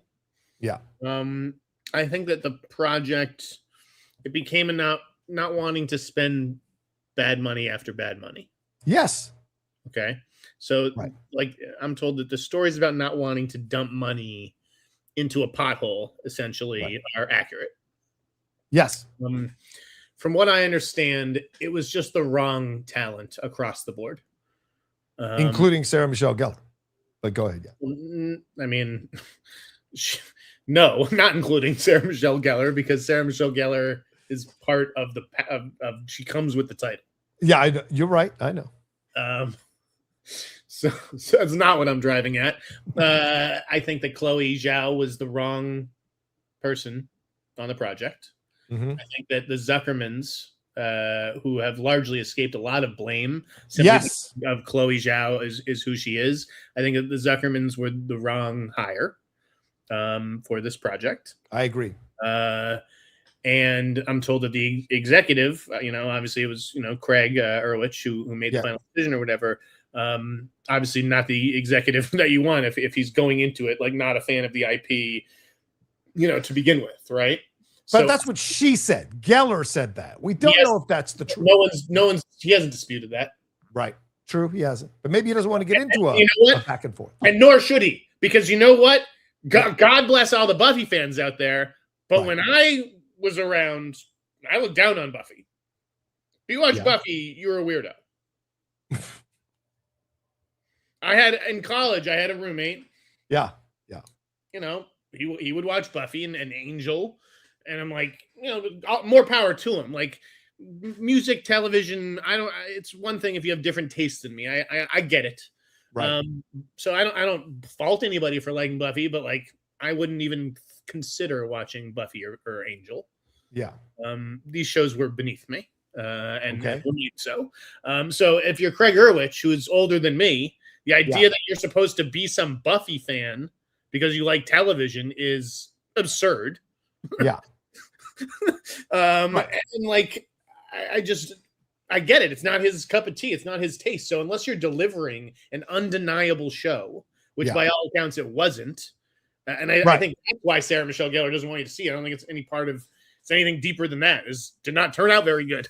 Yeah. That's why she doesn't want you to see it or read it. The script wasn't very good. So that's sort of what I was told. It's just like bad package all around. I am told that Sarah Michelle Gellar and Chloe Zhao are fine right now. They've been talking in recent days, and they would work together again on another project. So the idea that there's like, discord in that relationship, I think is also a media concoction. Yeah, I think people were trying to make it seem like I was saying that there was pitting two women against each other, and I wasn't. I was defending Chloe Zhao because of how they were presenting this. And I'll read the Variety part of the article that really pissed me the fuck off. They said, those sources say that Zhao's prodigious skills as a director didn't lend themselves to a television pilot that requires a lot of exposition. It was undershot. There wasn't any coverage, one source said, so there would have to be reshoots on the pilot anyway. The performance from the actresses playing the new characters who needed to make a strong impression were under-directed, the sources said. So this is what pisses me off. Why all of that? I don't buy that at all. This is a director who's won a Best Picture Oscar, who just delivered one of the best movies of 2025 and directed the star of that film to a Best Actress Oscar. And you're going to tell me she doesn't know how to shoot coverage? She doesn't know how to shoot a fucking TV pilot? She never has. Suck my dick. Suck my dick. It's not that hard, Jeff. If you're an Oscar-winning fucking director, it's not that fucking hard. You're an Oscar-winning director, John. You're going to plenty of monkeys could direct a fucking TV pilot, Jeff. You're going to do exactly what got you to become an Oscar-winning director. You're going to stick to your guns and your creative vision, even though that doesn't really fit the rhythm or tone of television, what we're trying to do here. So I definitely think that some of the blame lies on Chloe and her approach, which is unique already in and of itself, even in features, and to come over in television and sort of impose that when television is whose medium? I don't know. People's medium? I don't know. A writer's medium. It's a writer's medium. Okay, fair point. Television is a writer's medium. Film is a director's medium, right? Right. So to come in as a director and impose your will, it just was never going to work. This is like, no. So yeah, I think it was just a bad fit all around. I'm not sure I'm buying kind of what you're selling about Chloe Zhao, like being an incredible director, and she couldn't be part of the problem. I think that's nonsense, to be honest with you. I think the situation, and look, Sarah Michelle Gellar was the EP on this. Okay. So how is she escaping any blame for any of this? She should know part of it. I'm saying, but no one wants to blame her. She approved the script. She approved the changes in the script. She approved the pilot. Approved Chloe, and Chloe Zhao approved her, and she wanted to put the pilot out. My two sources said she wanted to put the pilot out no matter what. And of course. That's why do you think that is? Because she wants to make money, possibly, and do all. Yeah, okay. She wants to be. So don't pitch me. She's this great protector of the brand and the character. And I'm definitely not pitching you that. Well, I'm saying a lot of fans did. Like, you would never allow this. She could give a flying fuck about the brand because for all she knows, the next incarnation of Buffy, the Vampire Slayer, does not feature the original her Buffy. Okay, right. So you got to strike while the iron's hot. You have filmed this. Of course, you want it to come out and get picked up so you can get paid and you can be back. Yeah, exactly. Yeah. Now it's going to go back to redevelopment. We're going to do this all over again. It's going to take another 2 or 3 years, and you're not going to be back. But let's tell the truth. She was never that strong of an actress. She was never that strong. Buffy was a lucky break for her that happened to become this iconic series. But I agree with you. I don't think it's that great. And so she was never that great. And I saw this news article with her going like, well, I stepped away from Hollywood. It's easy to step away when no one's casting you. I stepped away from Hollywood. It's such nonsense, the PR bullshit they spin out. And people believe it. people sit there and go, and it's like, that's not the truth. No, of course not. This is all spin. I mean, I will give Buffy credit and recognize it as one of the great TV shows. It's just 100%. Yeah, it's just 100%. Not. It's like Star Trek. Like I would say, right. I love it, but I know it's niche. WB, right? was that what we're talking about? Yeah, exactly. And look, I get it. It's an iconic show, but I mean, the other way to look at this, Jeff, is as much as you may hate to say this, was Joss Whedon actually the secret? The secret ingredient here. You may not want to accept it, but it may be true. They love a lot of shit that Whedon's done. He's just not for me. Yeah. Yeah. But I'm saying him not being a part of this project, is that the reason why the script turned out terribly? Because people loved Joss Whedon's version of Buffy. So is that a mistake? Yeah. Yes, I definitely think if everyone loved Joss Whedon's Buffy, you can't just come back and have it be somebody else's Buffy. Yeah. And, it doesn't sound like Sarah Michelle Gellar's Buffy used to. Yeah. And they cast a girl, all due respect. She's only like 16 years old, right? So, like, she looks young. Yeah, Ryan Kira Armstrong. Right. Yeah. They said that that's part of the problem, that she looks almost like too young. Yeah. Because they're probably trying to get some fucking 18-year-old who they can A, work longer, and, and B, sexually exploit. Yeah, true. Okay. Very true. Horrible truth, but true. A 16-year-old that we can't sexually exploit, essentially. Yeah. I'm sorry, that is sort of how I feel. And she starred in Firestarter, and I get that Firestarter may not be an actor's best vehicle, but like that movie sucked. Yeah, but I liked her in Skeleton Crew. She was good in Skeleton Crew. I didn't watch Skeleton Crew. Okay. So I know not of what I speak, but Firestarter was bad, and she was bad in it. Okay, sorry. All right, that's fair. You're a child actor. I feel terrible dumping on a kid, but like people are vulnerable to performance reviews as well. But she wasn't good. Yeah. If you're out there, yes. Drew Barrymore showed us how to do it. Like Drew Barrymore was great. That's true. Very true. But that's my point in all of this. It's like, it was the big bad Hulu executive. It was it's like, where is your responsibility as the EP on the show, as supposedly the protector of the brand with Joss Whedon out of the way, where you approved this terrible script, you approved the changes that didn't really work or didn't make it better. And then that pilot came out and they clearly didn't want to put it out because it was terrible, but you approved it because you wanted it to put out to make money. And there's no blame going to Sarah Michelle Gellar. And to me, she's throwing everyone else under the bus except herself. She's the big celebrity, John. Of course, like they're going to that's what's frustrating. Have that narrative, and that's who the fans are going to rally behind. She's the star. Yeah. And that's the thing. I was like, the reason I pushed back is because I refuse to accept that someone who is leagues less talented than Chloe Zhao is going to be the one who's like coming out of this squeaky clean. Fuck that.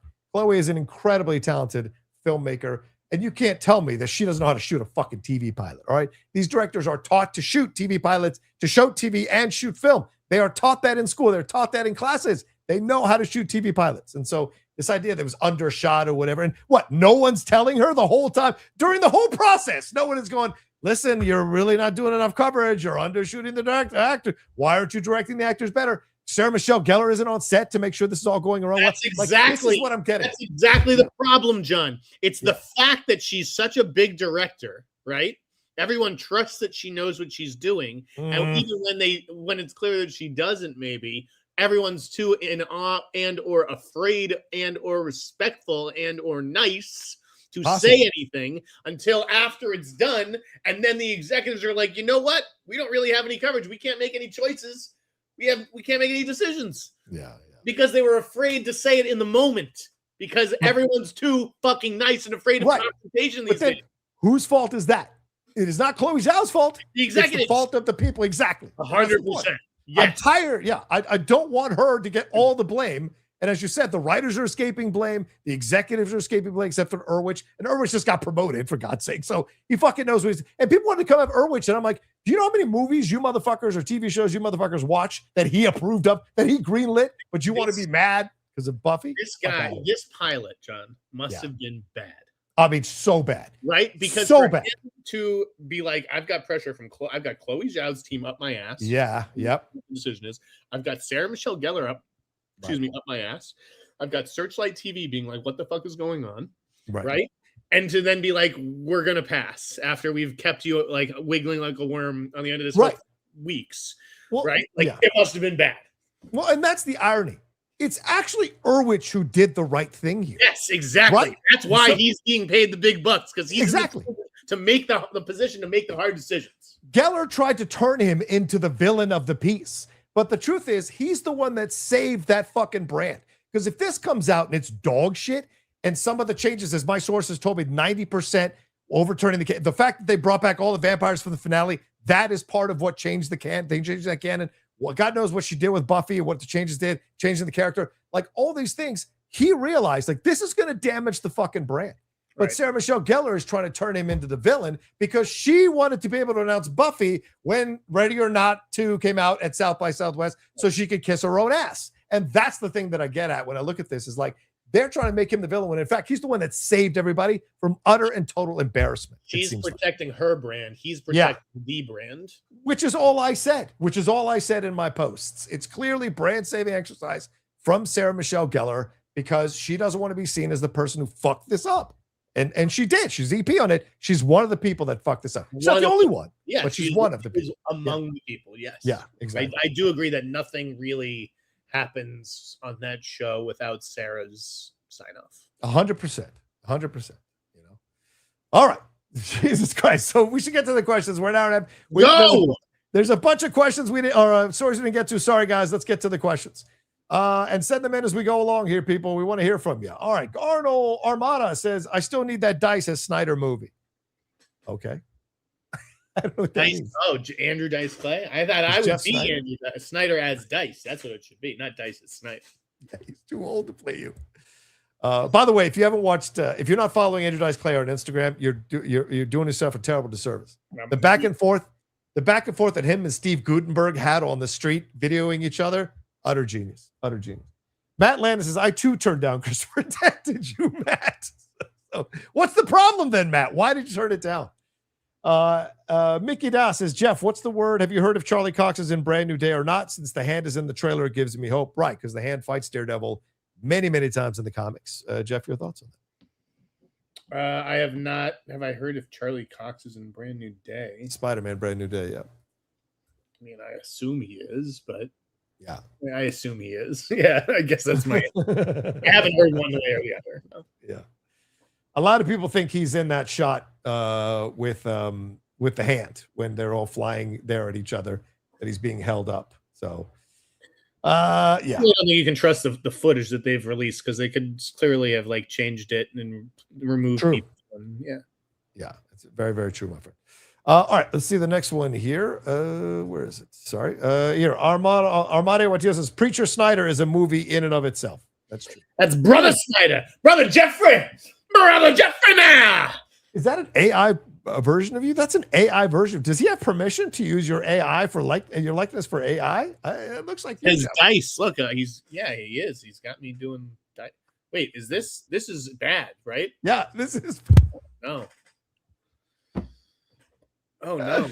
You better sue that guy. Wiley OFC says, back from South by Southwest, and there were no standouts for me, but I thought the Los Lobos doc and the movie Basic were good little watches.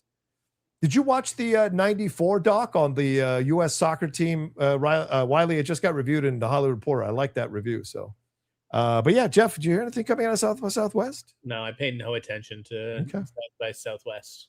Good purchase by Jay Penske. Yeah. Fantastic. Hey, Hot Mike, doing my part to reach 50. We're only at 23. Thank you. Fantastic. Thank you. I wait, the person who had me with an AI icon, like, do we use this account on like other shows or do you just troll me with it on this show? Like, are you commenting with my photo and just like base it like your thoughts on the Dune 3 trailer? Like, that's so weird. AI is here, Jeff. Tom Hiffman says, hi, John. Would you consider a physical media collection video?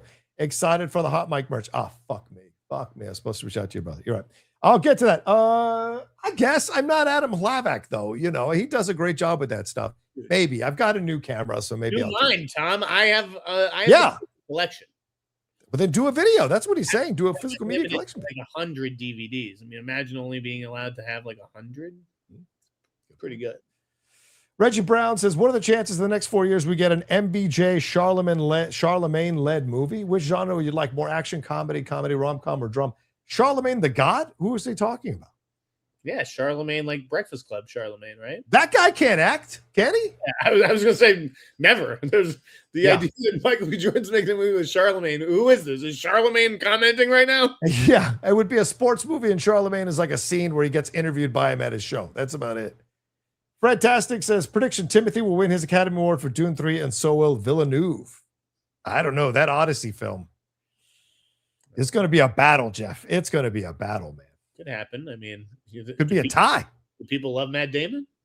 Matt Damon. That's true. Matt Damon can be divisive at times. That's true. LA Fact 4, what happened to Joseph Gordon-Levitt? I can drop this one now. Okay. I have the title of his next movie, at least. Oh, what is that? I think I do. So if you guys recall, this may have been last fall. It was announced he's doing like an AI themed movie with Rachel McAdams. Yes. I believe that Rachel McAdams is confirmed for that project, and that it's going to end up being called 2034. Oh, interesting. Okay. All right. Cool. Cowboys fan says, hey, Jeff and John, on a happier note for Oscars this year marked the 4th year in a row where they went for original animated film over a Disney film. Very glad to see them sticking with new animation. Yeah, K-pop Demon Hunters winning. Yeah, for sure. It was nice to see that original animated film. That's the one thing I wouldn't have cut off is like, oh my God, K-pop Demon Hunters. Like, that's your moment, Academy, to be like international and like young people. Yeah, like this is just a crazy decision. They're the last people you want to cut off. Yeah, I agree. LA Fact forces, what's the better movie, The Fighter or Cinderella Man? Tough call. This is tough. I recently saw The Fighter again. I would still say Cinderella Man. Although I love The Fighter, I would still say Cinderella Man. I got to be honest and say I've probably seen these movies once each. That's a Boston movie, The Fighter. Wow. They were both good. I really liked both of them. That's tough. There are also two different kinds of movies, right? One is about a guy who is, making a comeback. And I gotta go The Fighter. Okay. All right. Yeah. The Boston boy. Cinderella Man has a villain. There's no real villain in The Fighter other than his family, but that gets resolved. So yeah. Connor Przalumski says, really curious what that quote big swing is regarding the Batman Part 2. Full horror, maybe? Yeah. Who's to say? All I'm saying is that my sources said it took some big swings, and then another guy named Robert Pattinson said it takes some big swings. There we go. We'll leave you guys to your own assumptions. Cowboys Fan 92 says, and I'm seeing as I broke you live my stream before, and seeing as I broke you live midstream before. Let's do this again. Cast your James Gunn, Mr. Freeze, and Ivy and Harley and Batman. Let's just cast the whole fucking DCU for you. I know. For $5? Come on. I couldn't possibly. I don't have anybody on tap in my mind for any of these roles. Maybe I should do that. Make a video where I'm casting them. I don't know. I just didn't think that. So. Mr. Freeze. Who could be Mr. Freeze? Kevin Spacey on a comeback. He just settled with all the accusers there in London. So, yeah. I mean, yeah, it depends. I'm just not familiar with the Batman comics enough to know what Mr. Freeze is like in the comics. All I know is like Arnold Schwarzenegger's take on Mr. Freeze. That was not Mr. Freeze. I don't think that's where I want to start from as far as casting this role. He's a scientist and he's very aloof and distant. Like he's the kind of scientist, and he's the only reason he commits crime is to keep his wife alive, to make money to keep his wife alive in a stasis because she was injured in an accident, and he's hoping that she comes back to life and is in love with him again. I'm gonna say, who's just I always like because he's always intense. Who's that? I'm gonna say Ben Foster. Ooh, Foster would be a great Mr. Freeze. Ooh, I like that. Ooh, Harley, I'm sick of. I don't need any more Harley. Yeah. Ivy could be Sadie Sink, but she's already Jean Grey. So. I don't know. Who knows? John Ashford says, evening, gentlemen. Would Mel Gibson's drama stop him from playing Dent's father? Give me back my two-faced son. Oh. I do think Mel Gibson would be kind of cool. I mean, that's a guy who's like a legit movie star. Yeah. But he's probably too busy with Jesus. That's true. He's shooting it right now. Yeah, I think he's Probably busy, and overseeing posts. I mean, he's very hands-on. Yeah, that's true. Gregory Drop True says, great tantalizing news today. Thank you, John and Jeff. I'm so mesmerized right now. Must break trance. No go. Love the Oscars. You two will be good too. All right. Thank you, Gregory. That's very kind of you. Let's see. X Shogun says, thoughts on the Wild Horse 9 trailer. I don't know what that is. What is the Wild Horse 9 trailer? That's the Malkovich Sam Rockwell. Oh, is that what it's called? Wild Horse 9? Yeah. Bad title. Horrible title. Yeah, but he's no stranger to this. This is the guy who did 3 billboards outside of Ebbing, Missouri. I got to see that movie. And the Banshees of Inisherin, which is like, I don't even know how to pronounce this. Yeah, fair point. I liked it. We talked about it earlier. I thought it was fantastic. Sam Rockwell and Malkovich have great chemistry. And I like Buscemi as an older guy coming after him. Very much shades of In Bruges. Like you could just put Ray Fiennes for the Buscemi character and then put Gleason and Colin there for the other guys. Parker Posey. Oh, yeah. Who is Parker Posey? I don't know. She's in it. Yeah, she is. Sonic Fan 33 says, just want to say that I agree with you both on Penn not needing to be at the awards. And I think it's ridiculous that people like Perry are saying that only people who show up should get it. Did she say that? Oh. I don't know. Okay. She may have said that. I disagree with that completely. That's nonsense. I think it is disrespectful. I think that if you're up for an award, you should show up. And if the Academy sees it fit to honor you, unless you're just like not a member of the Academy. But I think Sean Penn's a member of the Academy. No? He is, yeah. Right. Yeah, not a member, and you were like, "Fuck all this shit. I don't need it." Then, like, I understand not showing up. The work is the work, and if you want to honor my work, great.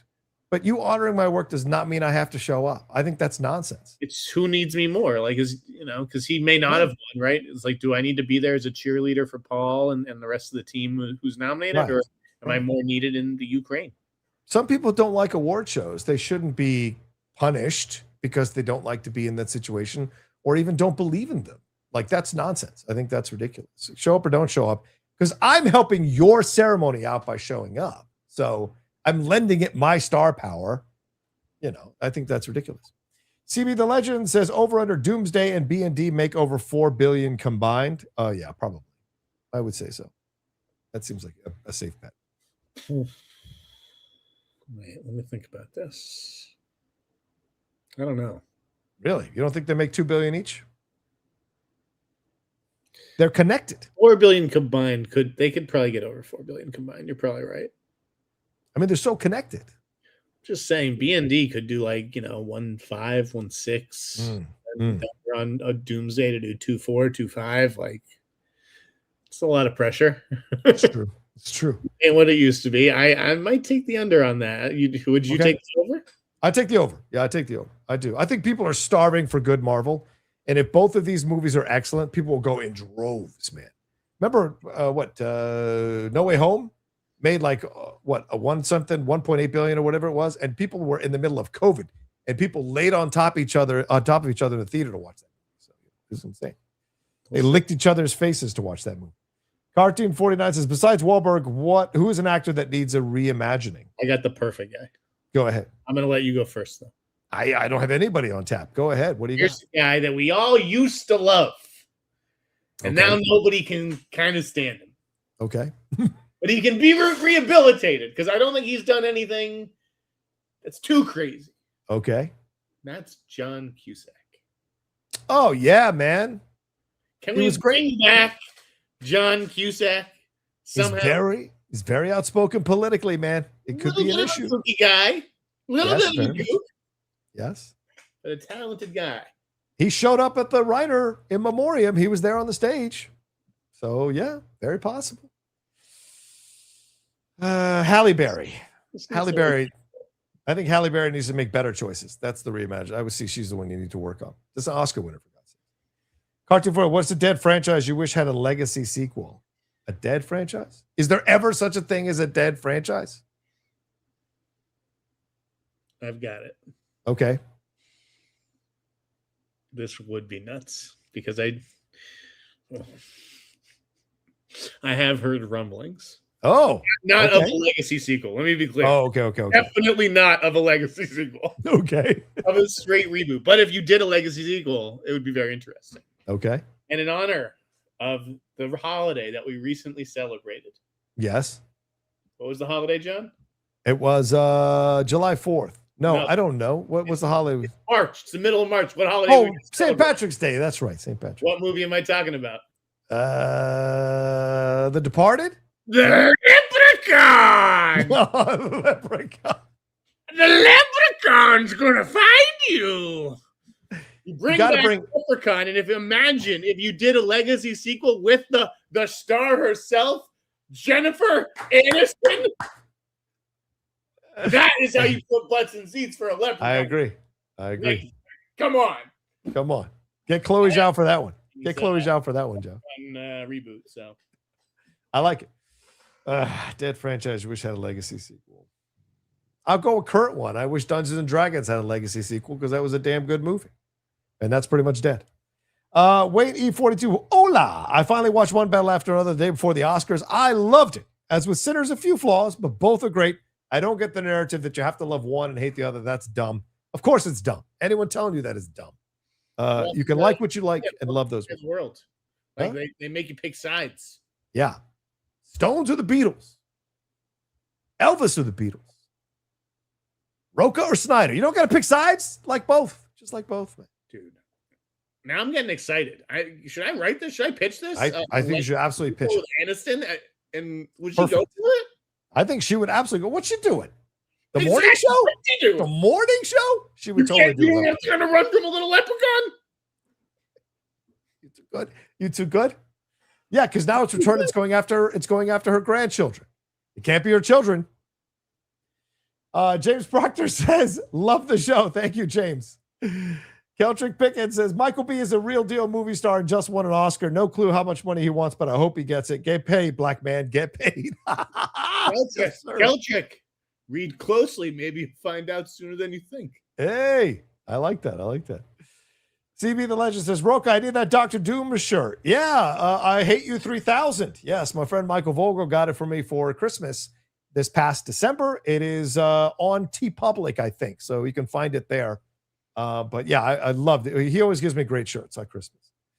Brit XOXO 3700. Any idea what Margot is doing next after Wuthering Heights? She's only attached to projects she's producing, but those seem very far away. Isn't she doing the Oceans prequel, Jeff? Yes, she is. Yeah. Yeah, she's definitely producing some stuff. Yeah. Definitely producing a few things. There you go. Yeah, he doesn't want to give anything away. Karma House 90 says, from Osgood Perkins and Daryl Hannah, can someone sue Ryan Murphy for how he constantly lies, exploits real-life characters for salacious purposes? Yeah, I don't know what the angle is. I don't know if you can or can't sue them, because, I mean, fucking so many Kennedy family members are coming out and bashing that show. Is there a place to sue for something? I don't know, Jeff. No. Yeah. Right. Good luck.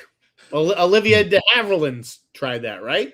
Oh yeah, it was right for the feud one. That's right. Yeah, she tried already, and she lost, I believe. Yeah, so she did. Yeah. Good luck to all the celebrities who want to try that. You're a public figure. They're kind of allowed to do with you what they want within reason. So, and it's a fictional, and they say it's a dramatization. CB the Legend. Jeff, is the new X-Men still filming in 2026? Da-na-na, da-na-na. I don't know. Is it? Okay. I would assume no, because I would assume that they put Doomsday out before it begins shooting. Right. But who's to say? A lot of articles lately about Dune and Doomsday. Let's do this. Let's have this conversation. Yeah. Okay. All right, I'm taking this down. Here we go. You ready? All right. Go ahead.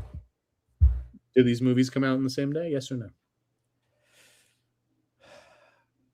I have to say right now, because we're in March already, I would say yes.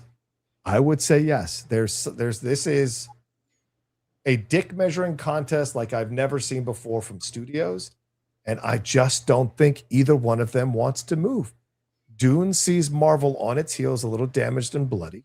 It thinks it's got a hell of a movie, and it does not want to play second fiddle to Marvel. this is the end of the trilogy under Denis Villeneuve. This is the one. This is their Return of the King. So I think they think this is one that's going to get Oscars and going to get all kinds of buzz and make a lot of money. So I think they can take advantage of Marvel's weaknesses right now. Whereas Marvel, they think they've got a great movie. Feige's on set every day, apparently, and they want to be able to reclaim their throne. So this is Godzilla versus Kong, man. Let it happen. 1 second here. Okay. Ask me the question. I know. I just want to make sure I have it here. Oh, okay. I still don't think. I know you don't. I still don't think that they open on the same day. Okay. I just don't. I just think it's bad. It's just bad business. Okay. And even just having, not even opening the same day, but having like the windows line up kind of the same, right? And appearing on VOD at the same time and everything. Like, okay, this doesn't make sense. Okay. But it's going to happen. Do I think Disney blinks? I mean, like, blinks till when, right? Like, how? That's what I'm saying. You're pushing it back. Where are you pushing it to?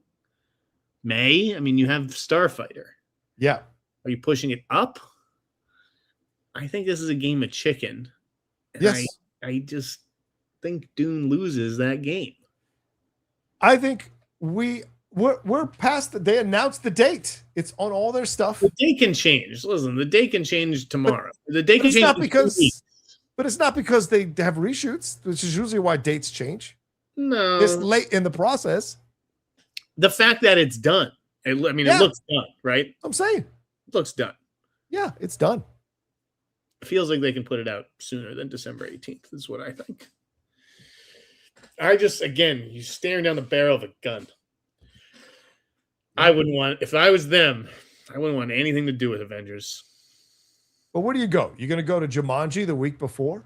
First of all, is that what Jumanji? Yeah. I mean, if I was Dune, I would not give a fuck about Jumanji. I would say Jumanji. You want to go Jumanji 3 versus Dune 3? Let's rock. I mean, it's stacked here, man. It's Godzilla -0 on November 6th. I think you go to Thanksgiving and you say, fuck you, Netflix. You think I'm just going to roll up. You can have the IMAX screens for Narnia. We don't fucking need them. We'll take Narnia down. Wow.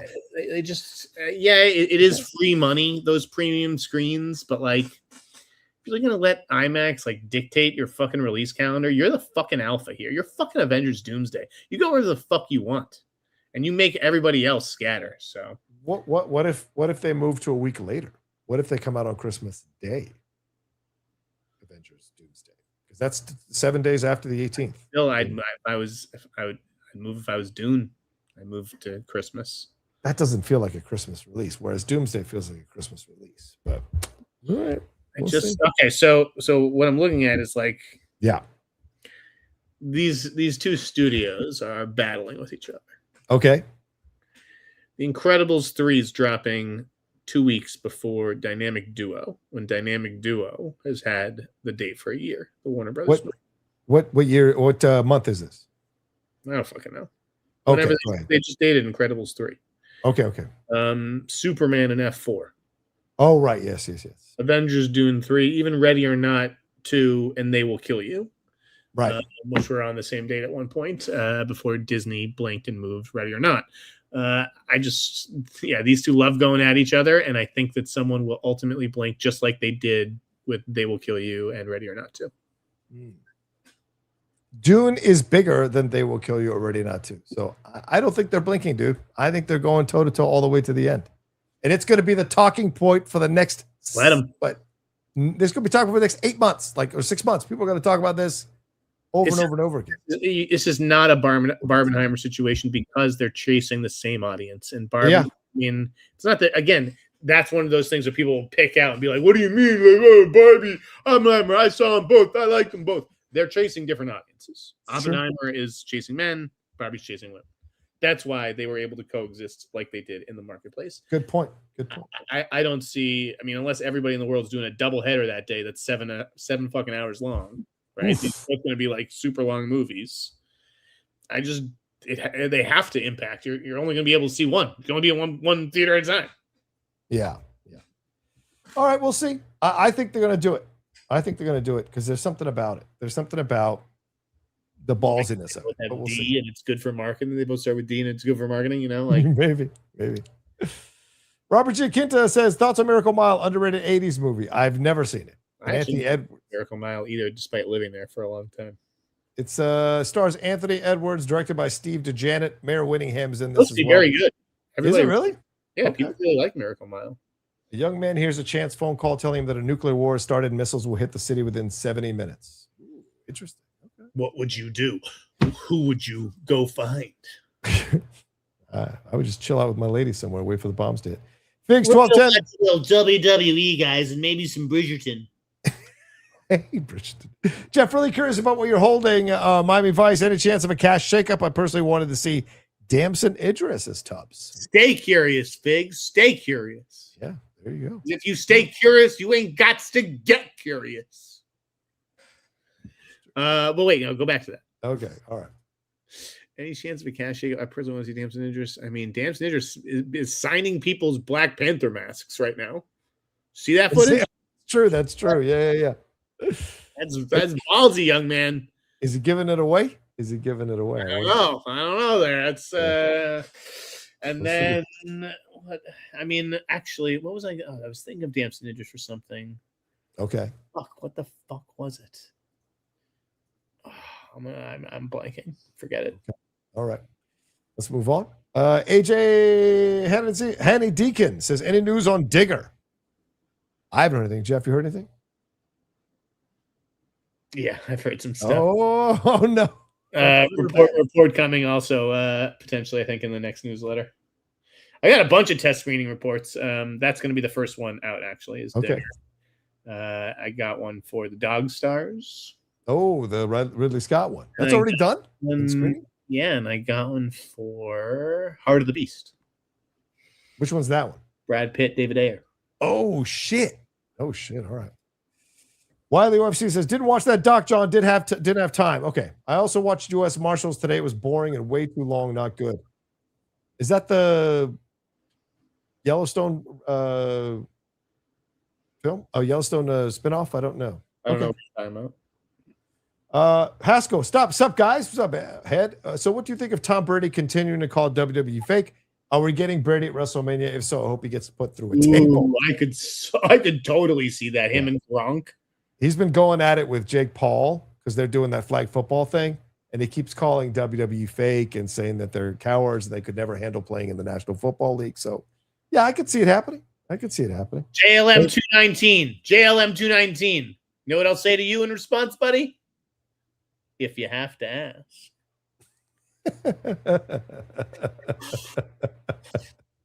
There you go. All right, where were we here? All right, cartoon. Are we going to start seeing more horror at the Oscars?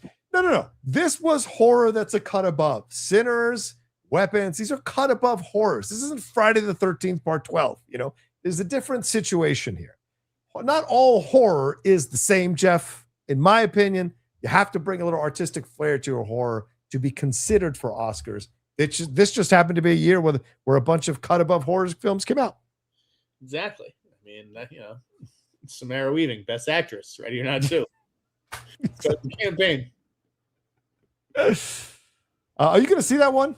I want to see that. Yeah, I might go tonight. We'll see. Okay. Did you watch Undertone? Oh, what was it? Undertone, Dalton, whatever it's called? Yeah. We talk about this or no? No, we didn't. I went to see it later that night, bro. Yes. Did you like it? You didn't see? I haven't seen it. No, but you didn't see your review? Did you? No, I didn't see your reaction. What'd you say? Dog shit movie. Oh, that's a shame. Horrible movie. Made a lot of money. Honestly, the worst movie I've seen this year. Wow. Worse than Scream 7, which is wow. Worse than the Iron Lung? I didn't see Iron Lung. Oh, okay. Hate the movie made shit ton of money for what its budget was. So hats off to them, you know. I mean, there's a certain that's like the floor. That's like the basement of horror movie, you know. Maybe it's a little bit lower than that, right? And yeah. Kudos to A24, did a great job marketing it. It helps when you have really stupid critics being like, this is the scariest movie ever, or the scariest movie you'll ever hear. It's like, you know what? How about this? Put on The Exorcist and throw a towel over the television. We'll see which one's fucking scarier. Jimmy says, does Christian Bale need a comeback project? The guy hasn't done anything great in years. Madden project looks goofy. Really hoping he too pans out. I don't know. I mean, I liked The Bride, but I know a lot of people didn't. So I guess, does he need a comeback project, Jeff? He could definitely stand to make better choices. I don't think Christian makes the best choices all the time. Yeah. You know, he doesn't always get the pick of the litter though. So sometimes he has to settle. I guess Ford versus Ferrari, you would argue, is his last best film, right? I think that Madden could bring him an Oscar nomination. Like he looks amazing. You know? Yeah, he does. Like, I think that could be a really fun role for him. I don't know how the movie turned out though, Jimmy. And Heat 2, I think, is going to pan out. Yeah. Yeah, but he's always mixing in. You're right. He's always mixing in stuff with the occasional hit. Like, that's kind of how Christian works, right? Because we got Ford versus Ferrari, but then there was Love and Thunder, which didn't do that well. Amsterdam sucked. Pale Blue Eye was a Netflix movie. Boy and the Heron is just him doing the English of a Japanese translation. And then The Bride. But before Ford, you had Vice. You had Hostels, which I think is an excellent film. But then The Promise, nobody saw. The Big Short was great, but then Knight of Cups, nobody saw. Exodus, God of Kings. Then you have American Hustle. So there's always been the kind of back and forth with him, but he always delivers. The films may not deliver, but he does. CB the Legend, Production Weekly said X-Men filming end of 2026. Yeah. Take that with a grain of salt. Who knows? Production Weekly says a lot of things. Love Production Weekly, but they're not the Bible. Yeah. Brit XOXO says Bradley just signed on to direct and write the Ocean's prequel. Don't think it's happening for a while. I mean, I don't know. Like, how long does it take? If Bradley Cooper's the director and he's the star, right? Yeah. So it's like this thing's going to get made. It's not like you have to like shop around for a director or get the talent's approval. Yeah. How long does it take to fucking rewrite that script? I mean, it could be a page one. I'm starting from scratch and doing my own thing with it, or it's just like I'm going to Bradley Cooper-fy this script that already exists. Yeah. How long does that take if you're under the gun, right? Like, yeah, it could take a year, or could it take 6 weeks? Yeah, very possible. All right, let's get to these Streamlabs. As long as I take that down. Did I take it down? Let me take it down. All right. Jalen Banks says, what's up, Hot Mike? Sending my first ever Streamlab. Oh, thank you, Jalen. I'm excited for more Matrix stories. I'm curious how they would freshen up the Matrix franchise. So much of the original 3 movies pulled a lot of from Dune and Dune Messiah. Yeah, it's a good question. But I mean, Drew. What was the actual question, though? I'm excited for Matrix stories. I'm curious how they would freshen up the Matrix franchise. How is Drew Goddard going to freshen up the Matrix franchise? Because a lot of what the original 3 movies were based on was pulled from Dune and Dune Messiah. I don't know. Yeah, I mean, look, Goddard can play within franchises and put his own spin on it. So I think there's hope here, and we'll see what he picks out to do. Fantastic says saying people are on their phones is why they have to build a movie a certain way is probably right, but only partially right. It looks like the studios are trying to find the secret sauce for a profitable movie instead of just making a good, fun movie. Yeah, I guess. Ditto. SL says, hi, guys. Are you familiar with Stephen King's The Dark Tower series? Yes. The attempt to adapt with Elba McConaughey Idris a few years back was a disgrace, but as a fan of Mike Flanagan's TV work, I'm looking forward to this next attempt. I'm not. I think you can't go anywhere but up, Jeff. I know you're not the biggest Mike Flanagan fan, but you can't go anywhere else but up from that. It's just Dark Tower in general. This is one of those things that like people think is a lot bigger than maybe it really is. I think. Yeah. No, all due respect to the great one, Stephen King. Right. I just think I know that's considered like his magnum opus in a way. Yeah. I'm always going to associate him with The Stand and It and Carrie and The Shining before that. I agree. SL says thoughts on people like Ted Cruz saying the past 10 Best Picture nominee winners besides Oppenheimer are terrible movies. I honestly think he has not seen most of these movies, not to mention I can't take someone who was in Lady Ballers seriously. Yeah, why even, no offense, but like Lady Ballers wasn't as bad as you think. Yeah, why do you give a shit what Ted Cruz thinks? Like, who fucking cares, that clown? Who cares? SL says, WV grad again, trying to get you to 50. Thank you, WV. Have you heard? Have you heard from anyone who's seen Supergirl in test screening? Any early feedback rumors, Jeff? I've heard they've already been published, some of the feed screenings. They've been pretty positive. Your thoughts, Jeff? You heard anybody? For which movie? Supergirl. Yeah, I told you guys that it came out pretty good. Yeah. All right. Anna Arnov Chaka says, hey, Jeff, a couple of years ago, you said that Sony are already casting for a live action Miles Morales. When do you think we will see Miles Morales in live action after Feige's statement? Jeff. I mean, I don't know, 3 years, 4 years. Yeah. Okay. All right. Also says Joanna Kahlo departed from showrunning duties of The Perfect Couple season 2 in August. Could that be because she's reuniting with Jake Schreier to help Michael Leslie write X-Men? Also, any filmmakers, directors, or writers Marvel is eyeing post X-Men and Black Panther 3? No, I have no idea who. Okay. Yeah. You're asking me like, are there any directors that they're eyeing? I'm not going to tell you. Yeah. Come on, use your head. Wayne Edwards, thank you, Wayne. He says, what's up, fellas? John, I was at an Oscar party and I had your live watch along on my phone as well. Someone asked, since you're going to have that guy on the whole time, can he chip in on pizza? LOL. Great job on the show. The Oscars were overall good. Thanks, man. Thanks for watching. But yeah, I mean, I'm sure I provided better commentary to the people that were there at your show, at your party. But yeah, I don't eat pizza anymore, so I couldn't chip in for that. Sorry, bud. But yeah, overall good, not great. Yeah, for this fan. Andrew Sanchez, love you guys. Could you see Chalamet getting an Oscar for Dune 3 if it's good, and considering the heel turn his character takes despite playing the role 2 times prior? Not sure if that's ever happened before. Not familiar enough with my Oscar history to know one way or the other. I would assume it hasn't. I could see it. Yes, I absolutely could.